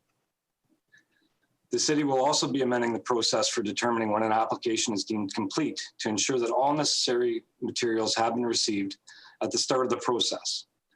This will result in increased front-end costs for applicants as submission requirements are bolstered. In our meetings with provincial staff, they have acknowledged that they are aware of this impact. A new change with Bill 37 that was not included in Bill 48 is the inclusion of an objection provision in the charter under new section 236 that mirrors an existing provision in the Planning Act. Part of the rationale for this addition was to ensure consistency between the City of Winnipeg Charter and the Planning Act. This brings me to the new section 235.1 that was not included in Bill 48, but was added when Bill 37 was tabled, which reads as follows. No decision on an application made under this part may be delayed, and no permit may be withheld pending the preparation or adoption of a secondary plan or an amendment to a secondary plan. My first concern is with the fact that this change is unique to the City of Winnipeg, as a similar provision was not included in the Planning Act. This goes against the premise that the province is seeking consistency province-wide.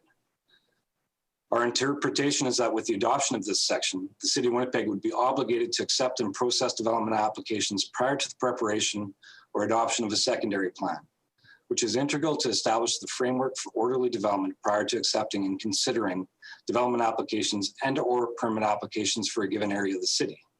Mr. Pate, you have about 20 seconds remaining. This would defeat the purpose of a secondary plan, which is widely considered a critical element in a comprehensive planning hierarchy. City of Winnipeg respectfully requests that this section be deleted. I'd like to take this opportunity to thank provincial planning staff, in particular David Neufeld, Stephen Walker, and Mike Tayet for the many collaborative meetings that we have had since Bill 48 was tabled. Flowcharts have been amended, corrected. Most of the many questions we had have been answered, and there have been some good changes made to the bill that probably could have been made had the City of Winnipeg been consulted in advance of the bill being tabled. Sorry, I think my time's up. I do have about a minute left. Well, maybe during question period, you'll be... Yes, go ahead, Mr. Wiebe. Thank you very much, Mr. Chair. Just maybe ask indulgence of the committee. I think this particular presenter is very knowledgeable, and I'd like to hear maybe the rest of that presentation. Mr. Martin? I think it can be addressed during question period. We have a lot of individuals to go through. I think it's appropriate that we follow the rules as to standardize for every individual.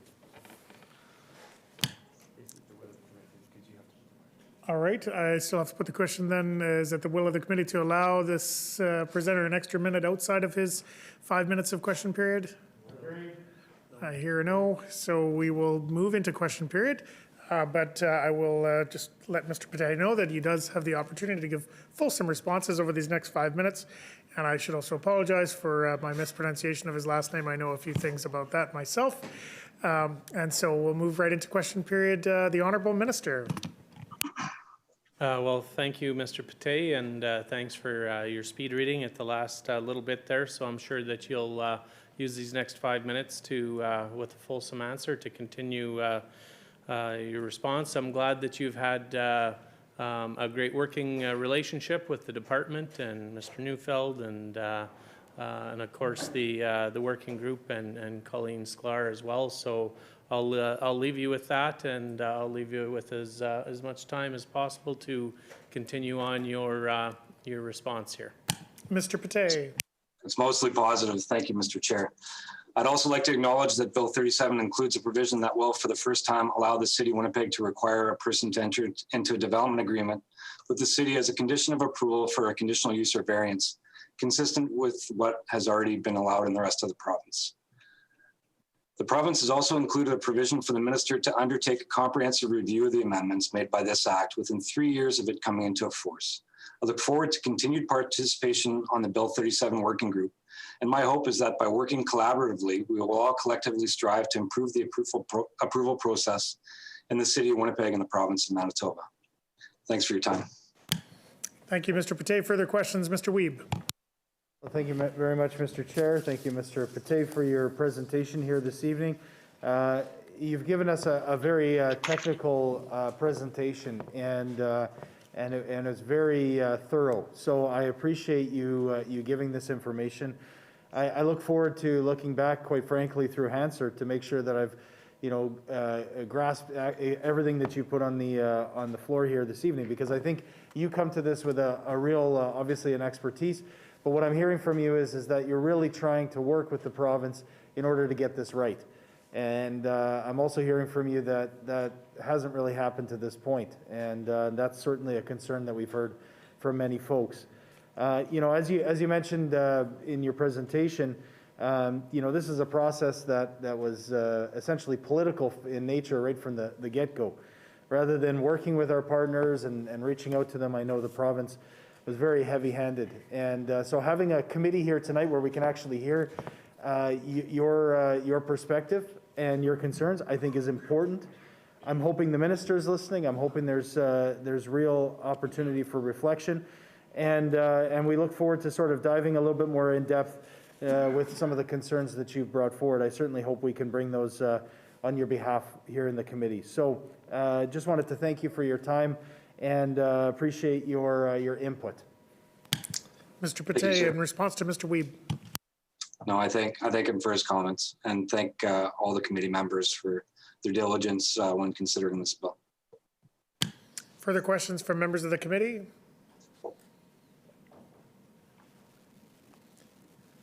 Seeing none, then we will move to the next presenter. Mr. Pate, I just wanted to thank you once again for appearing before committee. I'm glad you were able to complete your presentation and also answer some questions.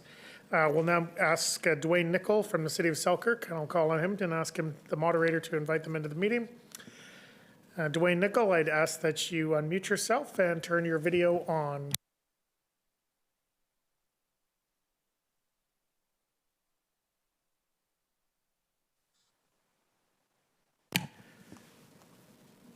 All right, I think we have you in the meeting, but we don't have your video on yet, Dwayne. There we go. Welcome to the committee meeting this evening. You are free to present. You have up to 10 minutes. Go ahead. All right, thank you very much. My name is Dwayne Nicol. I'm the Chief Administrative Officer for the City of Selkirk. I'm presenting tonight on behalf of the city as authorized by City Council. To begin, I want to thank the Manitoba government for its recognition that planning and planning processes in Manitoba can be improved. We support the government's intention to simplify and expedite processes and to encourage economic growth. That said, we do not believe that this is what Bill 37 does. The City of Selkirk, like many municipalities, have grave concerns about the impacts Bill 37 will have on the democratic control local citizens have through their elected councils on the economic, environmental, and social development of their community. This concern is even more acute for Selkirk as we are one of the municipalities being subjugated to the new capital planning region under this bill. With limited time available, we will restrict our comments to 3 specific topics. Selkirk's strong desire to not be part of the capital region. 2, limiting the scope of planning regions and ensuring their accountability to citizens. And 3, ensuring land use planning and development is determined locally for the benefit of citizens.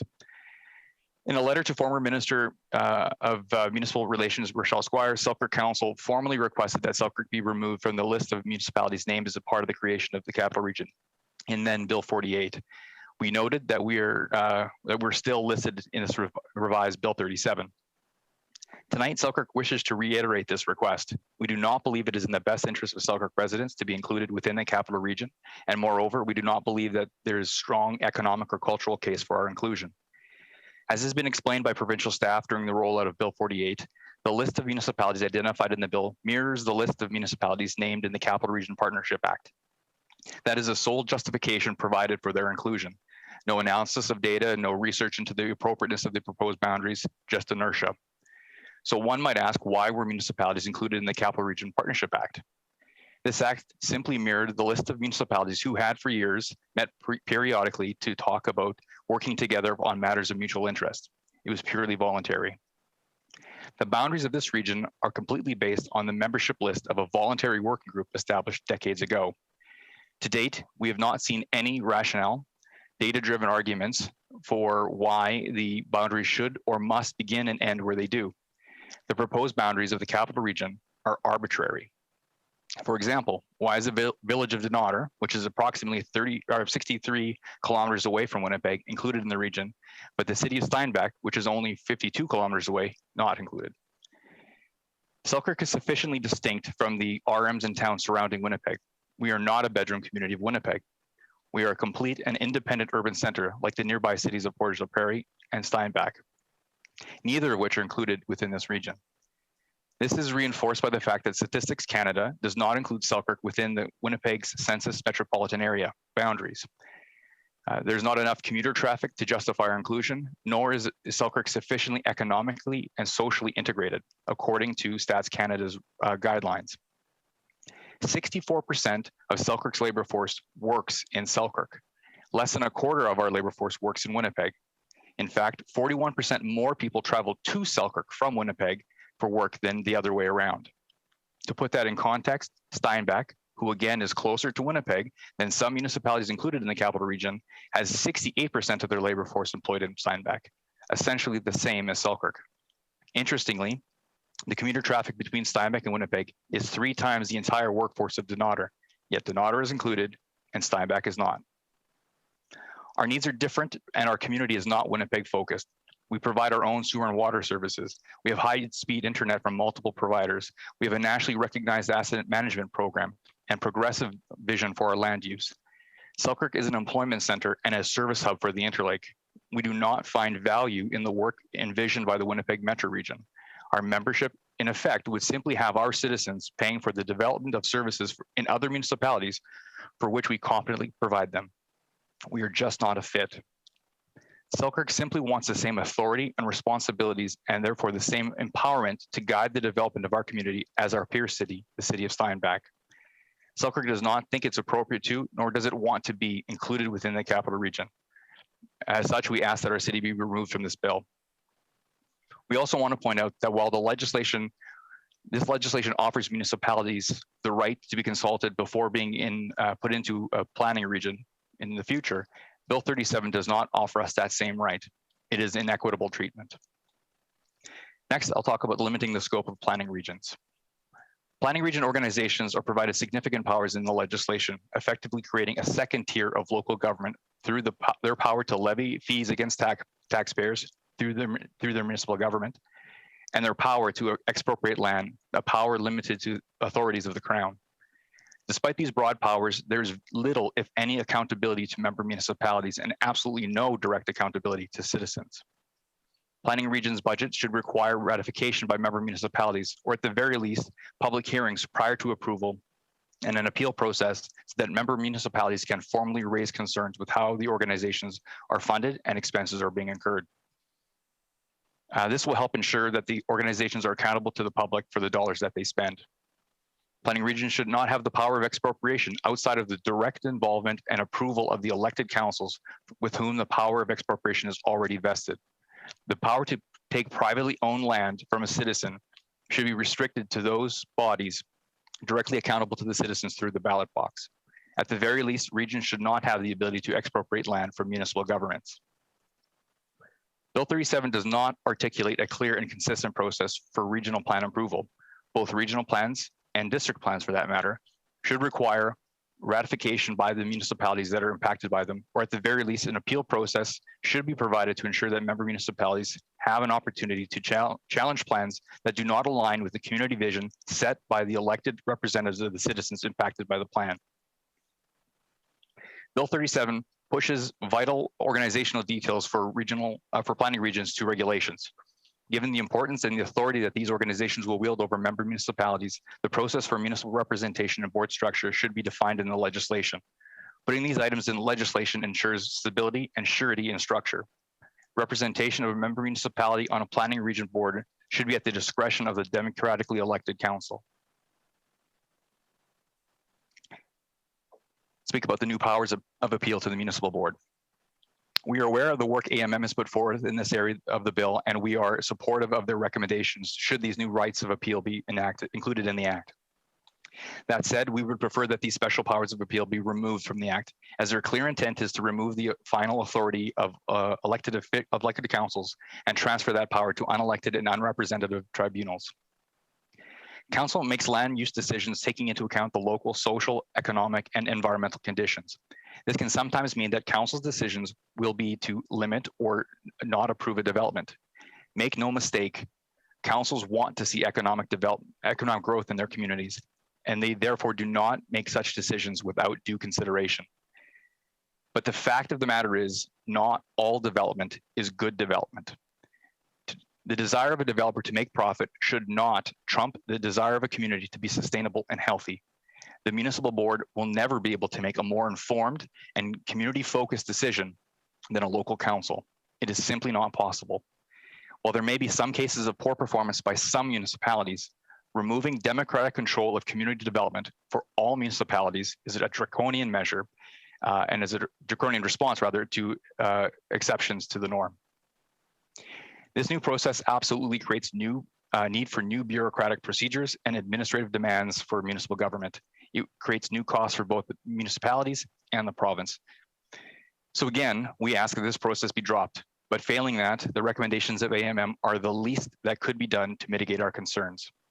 Specifically, we'd like to emphasize our support for the recommendations that articulate and limit the growth of the grounds under which an appeal can be made, preventing frivolous appeals or abuses to the process which create delays, and limiting the decision scope of the municipal board to limit the potential of sidestepping municipal bylaw, creating new regulation, or imposing new costs onto the municipality. I thank you again for this opportunity to share our concerns. Thank you, Mr. Nicol, for your presentation. We'll move right into questions. The Honourable Minister. Yeah, thank you, Mr. Nicol, for bringing forward your concerns, and I appreciate the time that you took today to voice those concerns, and you've given us some things to consider and ponder throughout the bill, and we'll be having a look at that later tonight. Thank you. Mr. Nicol, any response to the Minister? No, thank you. Other questions from members of the committee? Mr. Wiebe. Mr. Canoe. Thanks for confusing me with my colleague. We often are mistaken for one another around the caucus table. Thanks also to you, Mr. Nicol, for your presentation. You certainly give us a lot to think about. I think there's a lot the government's doing that is concerning to people in Selkirk, with the news that the Industrial Power Users Group is concerned with the mismanagement of Manitoba Hydro, and with the Gerdau steel plant being a part of that. I can see that there's probably a lot of people in Selkirk wondering what's going on with hydro and how it's going to affect people's jobs there.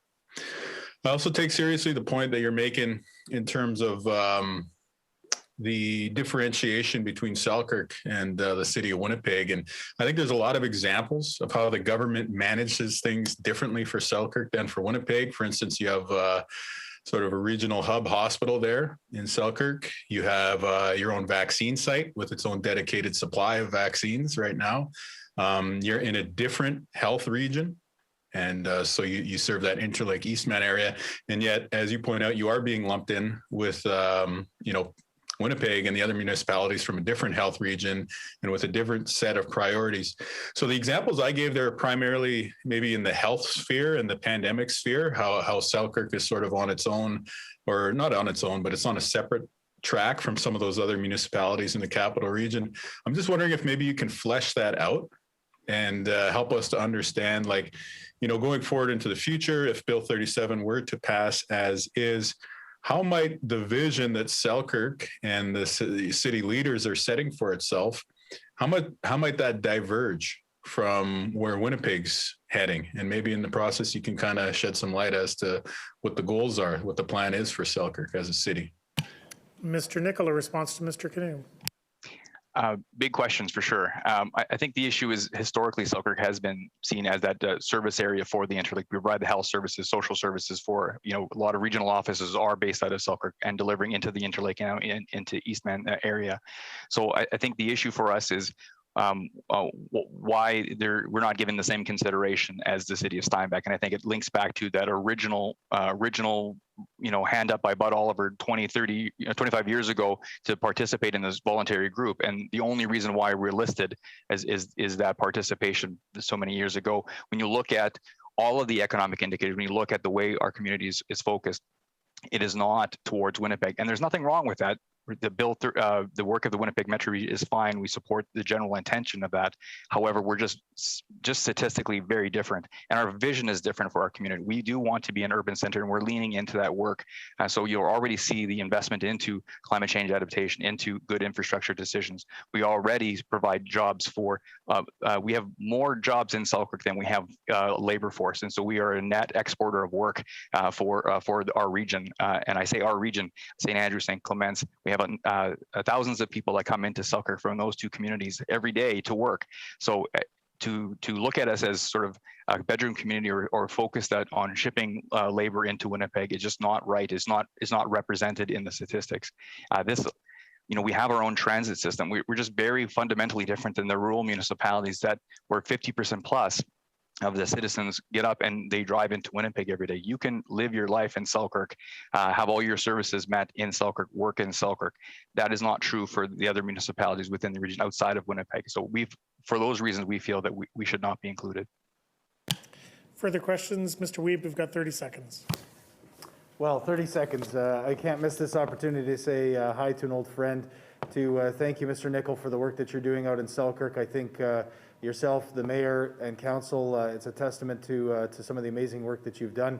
I do have a question about, I guess, the response. It sounds like it's a pretty clear ask that you don't want to be included in Bill 37. Can you tell us, this was brought forward by the former Minister of Municipal Affairs, by Ms. Squires, Minister Squires. I'd just like to know, did you get a response from them about whether they would even consider your request?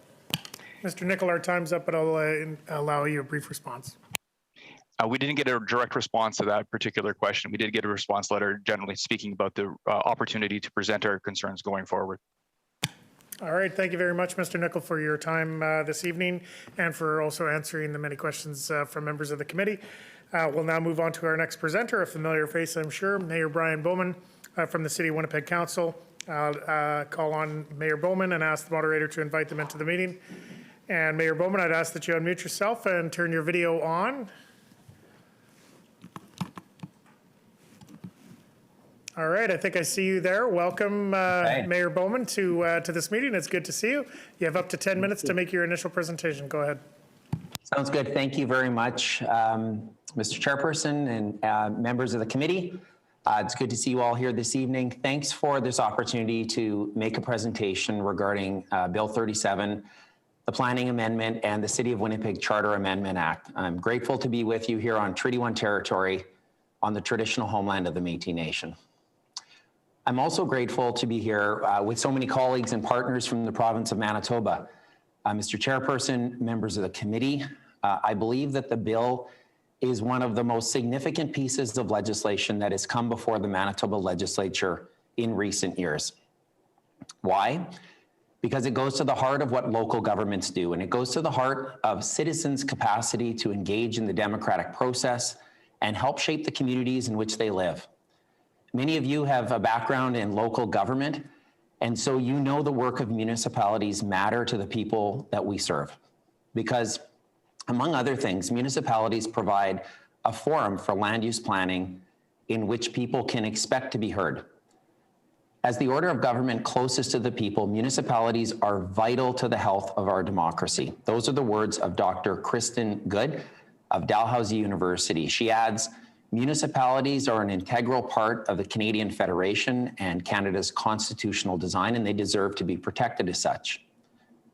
Local governments can be a source of new ideas and energy if they're allowed a reasonable measure of autonomy. Those are the words of Dr. Brian Schwartz of the University of Manitoba, arguing that, quote, respect for local government is one of the keys to revitalizing Manitoba.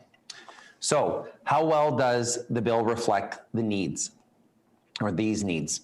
The need to preserve the autonomy of local government and the need to ensure citizens have meaningful input into land use decisions that are crucial to their future and the future of our community. Well, the City of Winnipeg has real concerns about the bill, as do mayors and reeves and councillors and citizens across Manitoba. I'm here this evening to try to offer some constructive suggestions for improvement. I believe or appreciate the intent of the bill, which is to improve regional planning and to reduce duplication and unnecessary delays in planning, something that the city has done and continues to do.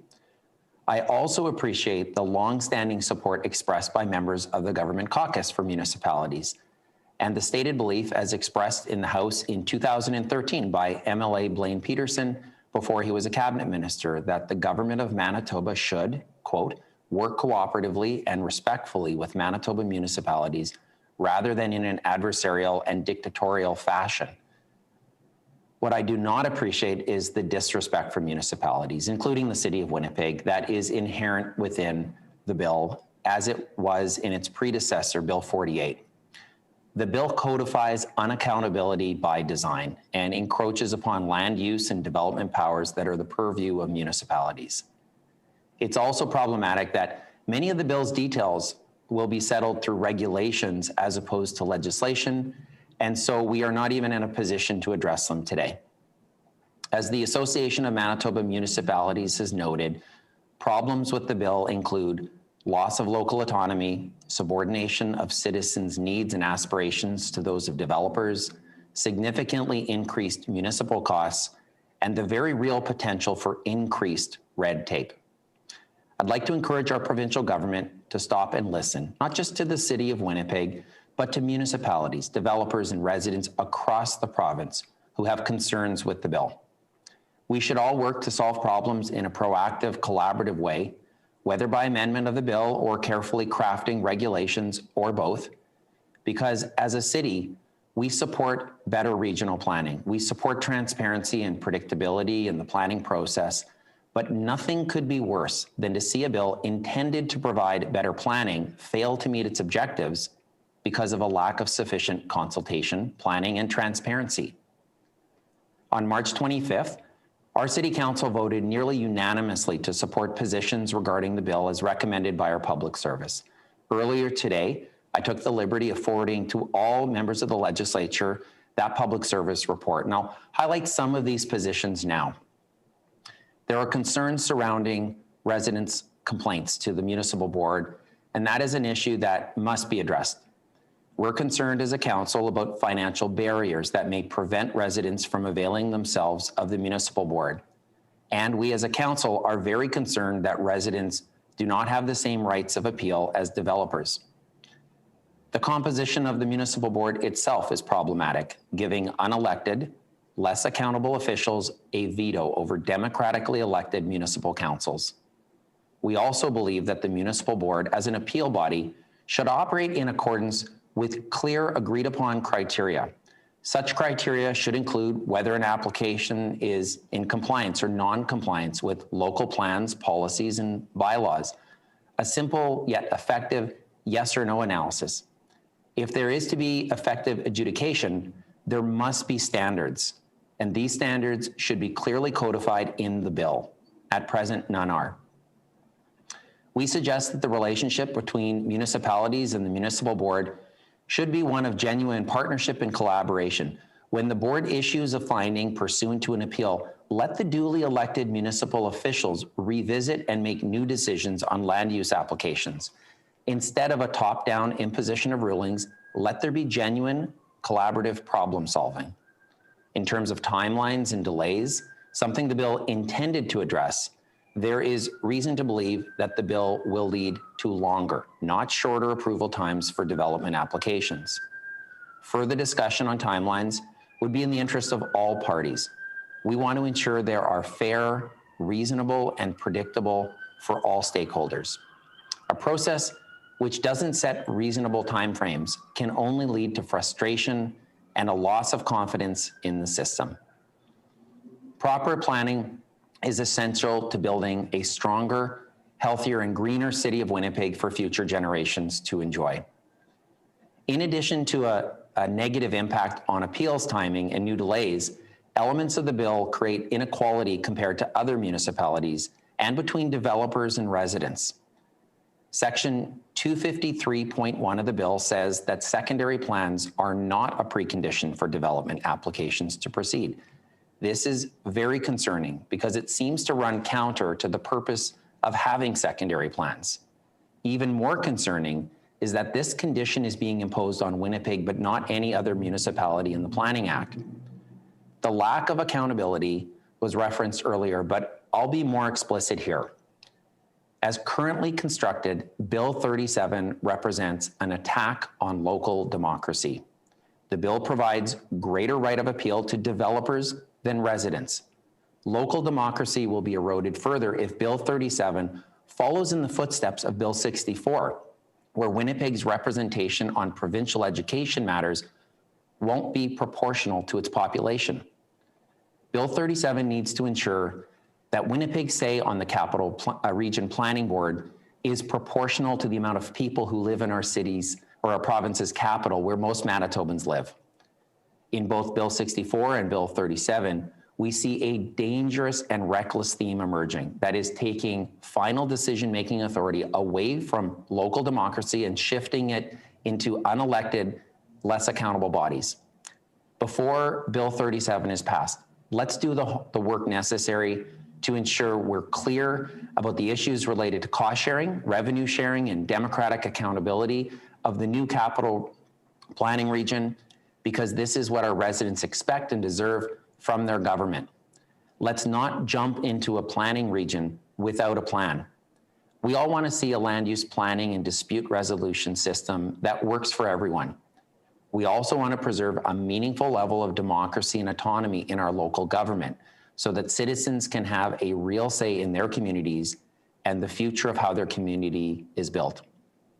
If we're going to achieve this, we have to do our homework. We have to do it in partnership.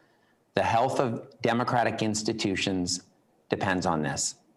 What we need is truly a made in Manitoba solution. And I can assure you the City of Winnipeg wants to work with the province, other municipalities, Indigenous communities, and citizens to help improve Bill 37. Changes of this magnitude warrant everyone's attention and everyone's best efforts so we can build a better Winnipeg and Manitoba together. Thanks very much for your time and the opportunity to share our concerns and hopes regarding this crucial piece of legislation. Merci, miigwech. Thank you, Mayor Bowman, for your presentation. We'll move right into questions. The Honourable Minister. Well, I'd like to thank His Worship for coming here tonight and making his opinion known. We've had lots of letters that have gone back and forth with your concerns, and we're definitely weighing them. And we realize that you have obviously a very busy schedule. So once again, I appreciate you taking the time out tonight to bring your voice forward. Thank you. Mayor Bowman, any response to the minister? Sure. Yeah. Thanks very much, Minister. And it's good to connect with you again. You know, I'll just clarify. I mean, while I'm expressing my views, I'm also representing council, and so we had 14 members of council who supported the positions that are articulated in the materials that have been provided to you. I hope and trust you and others have had a chance to fully review them in the recent months. But I'm always available to speak with any member of the Legislative Assembly on how we can work together to support local democracy and make improvements to help those that want to help build our economy. And we're certainly open and willing to do so. All right, further questions from members of the committee. Mr. Canoe. Thank you, Mr. Chair. Thank you, Mayor Bowman. I appreciate your presentation. It's not every day that we have the Mayor of Winnipeg come and make a commentary in front of the committee, so I do take it very seriously. And I do put a lot of stock in the words that you've shared. You know, I wish that there were more opportunities for dialogue between the city and the province, not just at the committee stage of Bill 37, but perhaps much earlier on. I'd also maybe read into your comments where you're talking about amendments, potentially you're talking about regulation, but of course, the government could, at least theoretically, still withdraw Bill 37. So I assume that, you know, maybe abandoning the bill and returning to more consultation before moving ahead with any proposed changes might be an option that you'd prefer. So I'll leave that with you to pick up on if you like. But the question that I wanted to ask is, during your time in office, I've often heard you talk about building Winnipeg towards a city of 1 million people. With that sort of vision in mind, you know, the concerns that you've outlined tonight, how would that impact, how would that potentially interfere with Winnipeg reaching that sort of next level of its development and growth? Well, I appreciate Mayor Bowman. Go ahead. Oh, sorry. I appreciate the questions. I'll try to be succinct just in the interest of time. Yeah, more dialogue and collaboration is always welcome. There has been dialogue. I wouldn't say it's been a collaborative process where we have felt our input has been acted upon. And that's why I've taken, for me at least, the unprecedented step of appearing before a legislative committee. I've never done this before. And in the middle of a pandemic, to take time out to do this is something that was unfortunately required at this time. You know, I guess in terms of making amendments, you know, that's what we're trying to do, is put forward thoughtful amendments that could improve the bill and make it stronger. And we've been demonstrating, and you can look at the number of people, tens of thousands of people have moved into Winnipeg in recent years. The year before I was elected, I think our population was about 698,000 people. Last year, we were at 767,000 and growing. So tens of thousands of people are growing here. So we have a stake in making sure that development can occur. And we just want to make sure it's being done in an equitable and accountable way. And unfortunately, this bill misses the mark in removing so much power from democratically elected individuals and putting it in the hands of an unelected, less accountable body that Winnipeggers won't have the same degree of trust and confidence in. Other questions from members of the committee? Mr. Wiebe. Well, thank you very much, Mayor Bowman, for participation here this evening. This is a unique opportunity. And as you said, I think this speaks to just how important this piece of legislation is. One of the things that we've certainly heard from yourself, we've heard from AMM and many of their members, is with regards to the composition of the capital planning board and how that's being left to regulation. In fact, there's a lot that's being left to regulation in this bill. Can you maybe just talk, is there a specific number or a specific composition that the City of Winnipeg is looking for? In what way can the province properly acknowledge the fact that the City of Winnipeg is obviously the biggest part of the capital planning region, and obviously would need to have representation that reflects that? All right, we are out of time, but I will allow you a brief response, Mayor Bowman. Sure, and I'll be quick. I mean, what we don't want to see is what's happened with Bill 64 in terms of the population that Winnipeg represents not being adequately respected. And I would go so far, I heard from some of my colleagues and peers from other communities, and I would expect they would be given the same deference to ensure that the representation is reflective of the population and the demographics of the community that we serve. So we haven't been, nor am I, being prescriptive in how that's reflected, but just simply reflecting the fact the majority of Manitobans live in Winnipeg. And, you know, this recovery from this pandemic, which we all want to see, is going to be driven through some of the big communities and smaller communities in our province. But majority of it's going to be driven through economic output in the city of Winnipeg. And we want to be part of that. We want to make sure any capital planning region adequately has the voice of Winnipeg residents reflected based on our size. And that's something that Winnipeggers, I believe, care about and would expect. And I would be surprised to learn that their voices were being diluted if, in fact, that's what happens. And that can be dealt with in the bill. And we'd be more than happy to work with the provincial government, all MLAs, on sharing our views furthermore with that. Okay, thank you very much, Mayor Bowman. We're out of time for you, but we do thank you for the unusual step by your own confession of appearing before the Legislative Committee, and for also taking the time to answer our questions. Thank you. Thank you. Have a great night, everyone. All right, and now we'll go to what should be a familiar face, a familiar name for the committee this evening, and I'll call on Lanny Mcinnis from the Manitoba Home Builders Association and ask the moderator to invite them into this meeting. And Mr. Mcinnis, I ask that you unmute yourself and turn your video on. Is that you there already? Yes, there you are. All right, you can go ahead. You have up to 10 minutes for this presentation as well. Thank you very much, Mr. Chair, and good evening again. My name is Lanny Mcinnis. I'm President and CEO of the Manitoba Home Builders Association. I also serve as the Managing Director of the Urban Development Institute of Manitoba. UDI Manitoba is a nonprofit association representing Manitoba's professional development industry. So thank you all again for the opportunity to speak to you regarding Bill 37. Once again, I'd like to begin my comments by extending our thanks to the Minister, Deputy Minister Gray and his departmental staff for our ongoing engagement regarding Bill 37. We appreciate the opportunities that have been given to us to discuss the details of this important legislation, to share our questions and our perspectives, and to discuss the need for the capital region to develop what we have called a plan for growth. We thank them for engaging our industry as a partner in growing our capital region and our province. And I'd also like to thank the former Minister, Minister Squire, for her leadership on this as well. I'd like to highlight four main items in Bill 37 for the committee's attention. The first is the establishment of the capital planning region. UDI has called for the City of Winnipeg and the surrounding municipalities to establish a plan for growth, a strategic and coordinated plan for the sustainable growth and prosperity of the capital region for many years, and we fully support the establishment of a capital region and the development of a regional plan. We would like to thank Colleen Sklar and her team at the Winnipeg Metro Region for their leadership in developing Plan 2050, which is now in the public feedback stage of plan development.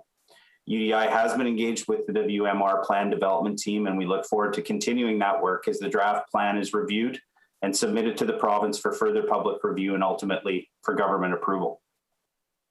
One vital element to the success of Plan 25 will be the need for the capital planning region to develop and implement a strategic regional infrastructure plan.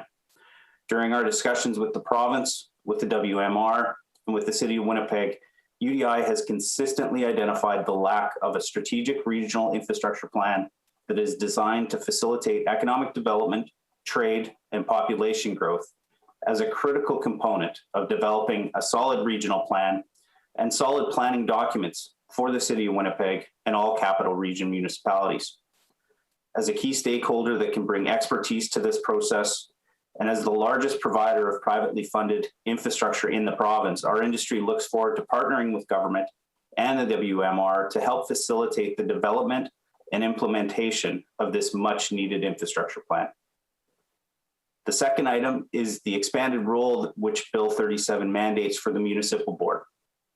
Our recommendation to the province continues to be that with this expanded role, the province must ensure that the municipal board has both the proper resources and the subject matter experts in place on the board to properly fulfill this expanded mandate.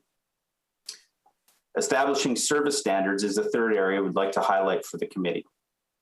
UDI Manitoba supports establishing service standards for municipalities. We would recommend that those through the supporting regulations, that application requirements for municipalities be clearly outlined to help ensure that applications are not unnecessarily delayed from being accepted by municipalities through the request of additional and potentially irrelevant information as a way that a municipality can avoid starting the clock on an application. And the final topic we'd like to highlight are the provisions in the bill which provide municipalities with the ability to attach development agreements to permits. We've raised our concerns with this provision with the department on a number of occasions. Essentially, no land in Manitoba will remain permit ready if this provision remains in Bill 37. We've discussed these specific provisions with both the City of Winnipeg and the City of Brandon. In those discussions, both municipalities had challenges articulating why they require such a broad tool. It's a fundamental principle that a property owner has a right to obtain a development permit or building permit from a municipality for any use of the owner's land that complies with its current zoning. The only conditions are that they submit a completed application and payment of the applicable fee. A municipality can be liable for the owner's losses if it wrongfully withholds a permit. There are limited exceptions where a permit application is made after the municipality has taken steps to change its development plan bylaw, zoning bylaw, or secondary plan bylaw, and the development would not generally conform. That strikes a balance between property rights and legitimate municipal planning goals. Current legislation contemplates that a municipality may require development agreements, but only when land is being rezoned or subdivided, or in the case of a municipality other than the city of Winnipeg, when a conditional use approval is required for the proposed use. Bill 37, in its current form, would now allow a municipality to impose a condition that the owner be required to enter into a development agreement before the owner is issued a permit. We shared our concerns regarding these provisions. How long it would take to get permission for planning or for your application to be either approved or denied. Can you comment on the importance of these timelines or service standards? Mr. Mcinnis. Thank you, Mr. Chair. We feel that the establishment of service standards is important. We do, however, want to make sure that we're making government aware that in many cases, much of the delays that some of our members experience actually comes prior to an application being submitted. And so we have flagged that as a concern that that could potentially be even more of the case.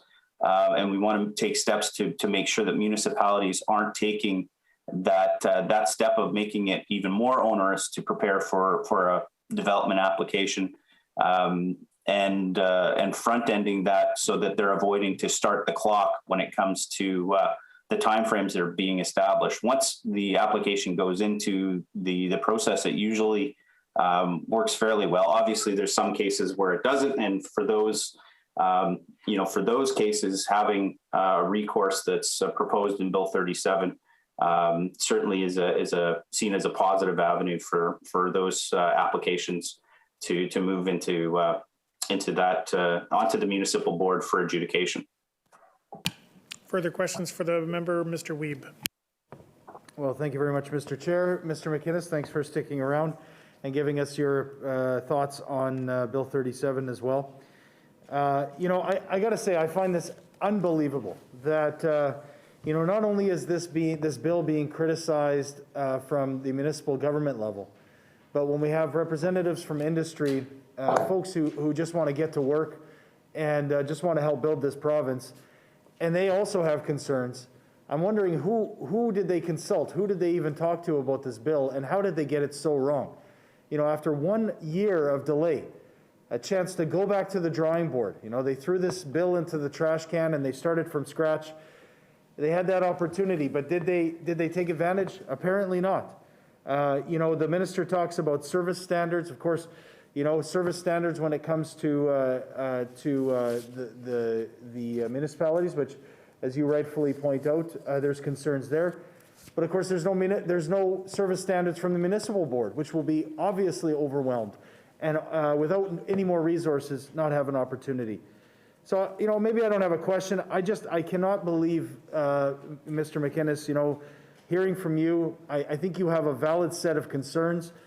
And yet, we have a minister who's continuing through with bad legislation that was brought forward by Minister Squires and now trying to jam it through the committee and jam it through the legislative process instead of just listening to folks.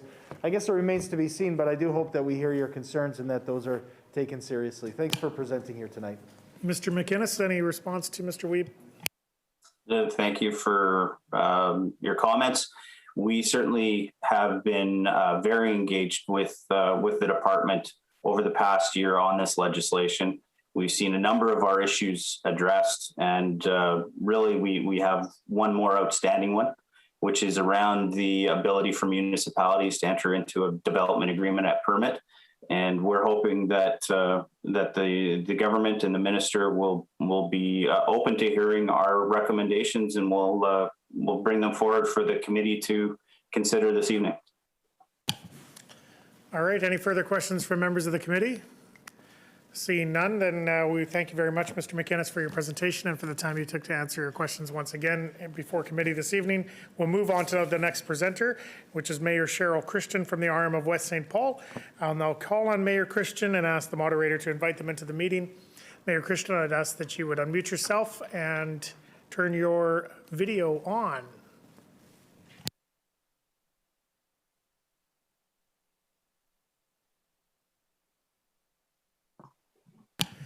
All right, Mayor Christian, we can see you now. So welcome to the committee meeting this evening. You have up to 10 minutes to make your initial presentation. Go ahead.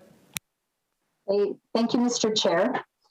I want to begin by thanking this committee for making yourselves available to receive feedback on Bill 37. Bill 37 proposes many changes to the Planning Act that will have a significant impact on land use planning in our municipalities. I commend the provincial government on your commitment to regional planning and for making some very positive changes to the initial Bill 48.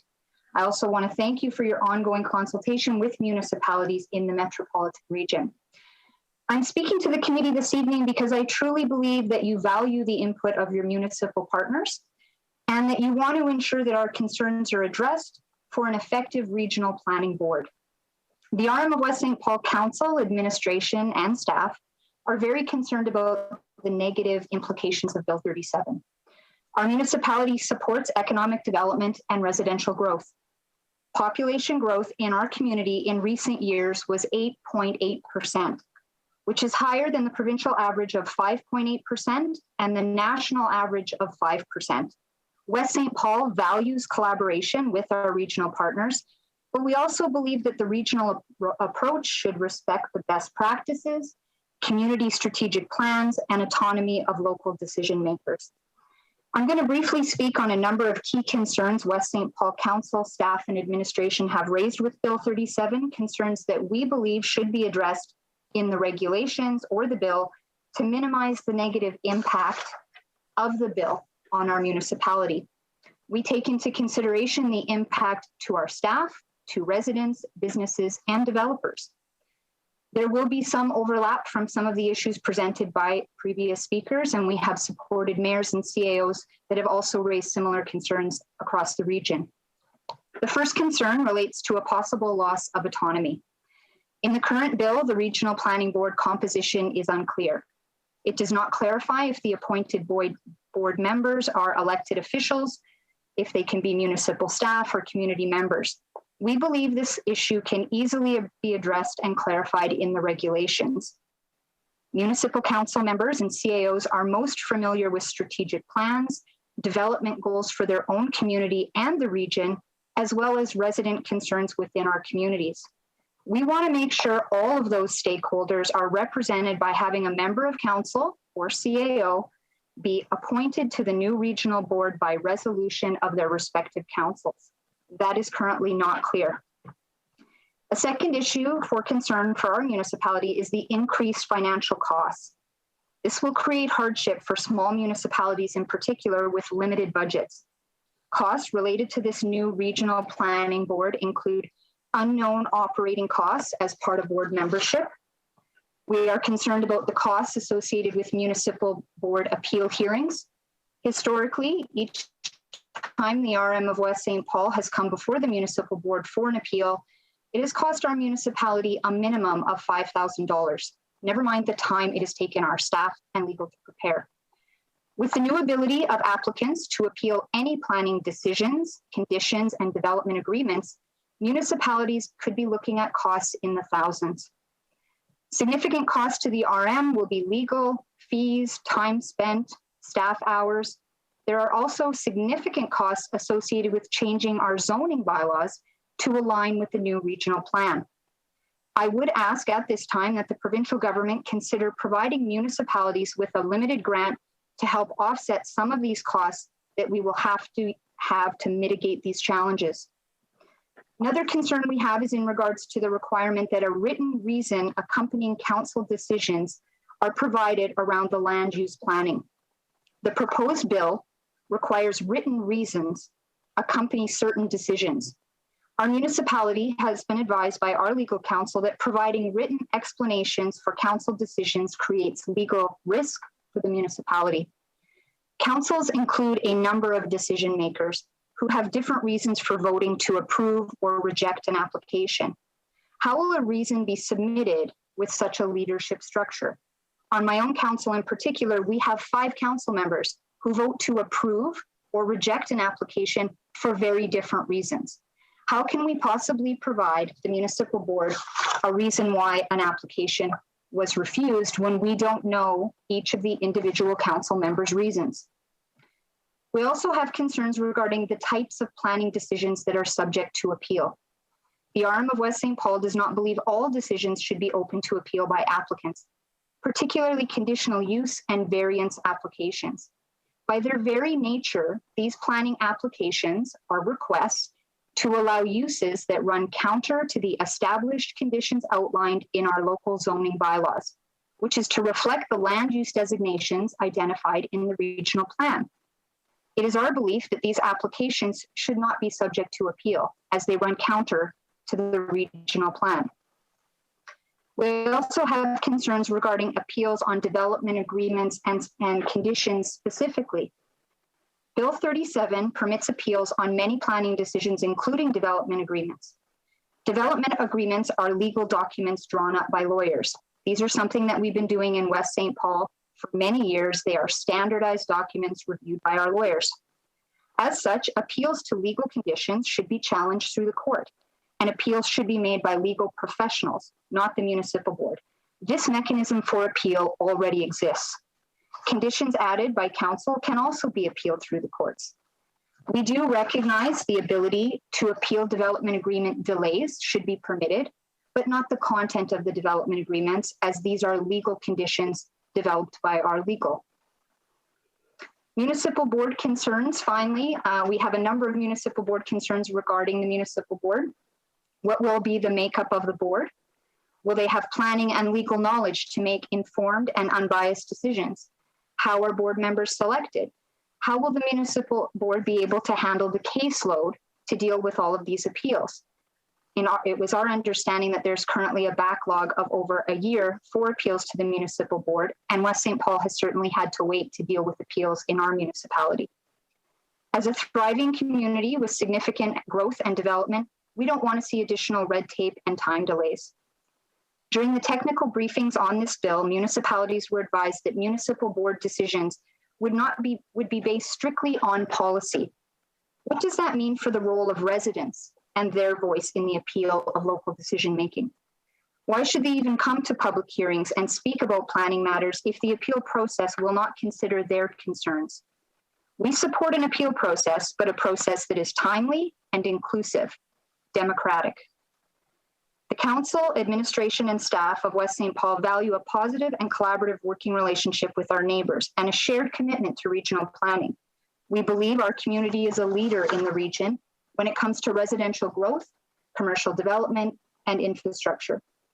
In recent years, our community has overseen multi-million-dollar potable water and wastewater projects.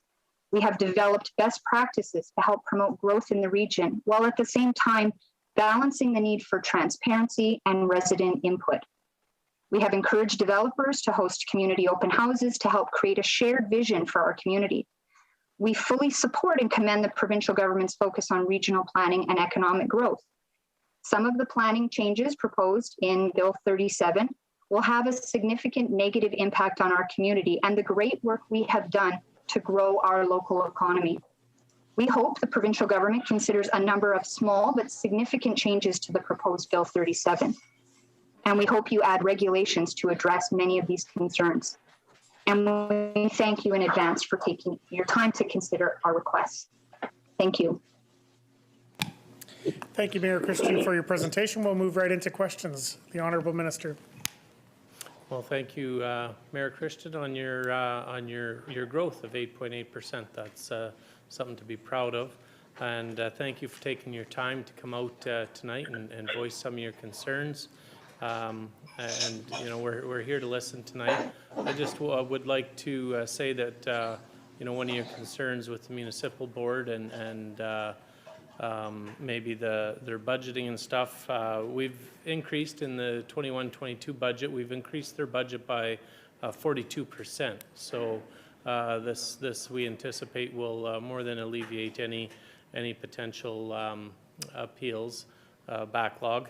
But once again, thank you for taking time to come out tonight and voice your opinion and your wise words that you spoke tonight. I'd like to thank you for coming. Mayor Christian, any response to the minister? I want to thank the minister.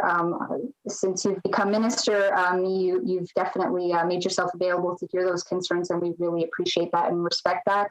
And we just want to be able to continue to grow our municipality and do good things. So we're hoping for the support to continue to do that. Thank you. All right, questions from the committee, Mr. Wiebe. Thank you very much, Mayor Christian, for coming here this evening to join us. There was a lot to digest in your presentation. I think you captured a lot of the concerns that folks have. I heard you say right from the beginning, you know, some of the unknowns, some of the pieces that we're still waiting to learn more about in regulation. I think those are a major concern. I also hear you talk about the financial cost and the impact. I know you are a fast-growing, successful RM, and certainly these restrictions these requirements under Bill 37 sounds like they will have a significant financial cost for you. I also just wanted to mention, the piece about the legal appeals process and how the courts really should be deciding some of those. I think that's an interesting piece I'm going to look into a little bit further. I said it earlier, but I have an opportunity now again. Luckily, we have your MLA here sitting, joining the committee. Mr. Martin's joined the committee, and he's been listening in intently. I'm sure he's going to want to make sure that he has further dialogue with you. Takes these concerns that you have and directly communicates them to the minister to show just how important these are to his residents. So I encourage you to do that, and thank you for your time here this evening and bringing these important points and concerns forward. Mayor Christian, any response to Mr. Wiebe? Thank you so much, Mr. Wiebe. Absolutely, we bring our concerns to our MLA, and we're happy to bring all our concerns forward, and thank you for your comments. Other questions, Mr. Wharton? Thank you, Mr. Chair, and good evening, Ms. Christensen, Mayor Christensen. How are you? Good to see you again. Thank you for those comments. Certainly, as a member of the Interlake, driving by West St. Paul and a number of our northern communities, we see the development in those areas, and it's great to see, not only on the residential side, but on the commercial side as well. So the capital region is definitely growing and growing at the speed of light, so that's good to see. I think just a comment and maybe just a quick response would be great. With respect to having a uniform and clear process, you mentioned members of the public, ratepayers, local ratepayers, coming to a meeting or an appeal or a planning meeting and not really being clear of the process. Would it be fair to say that a clear public process that would include the public, council, developers, if we had a document like that, similar to what's in Bill 37, that people can come to a meeting and understand what really the overall game rules are, that it may help with mitigating some of those long appeal processes that go on and have gone on for decades? Mayor Christian, up to a minute. Thank you, Mr. Wharton. Absolutely.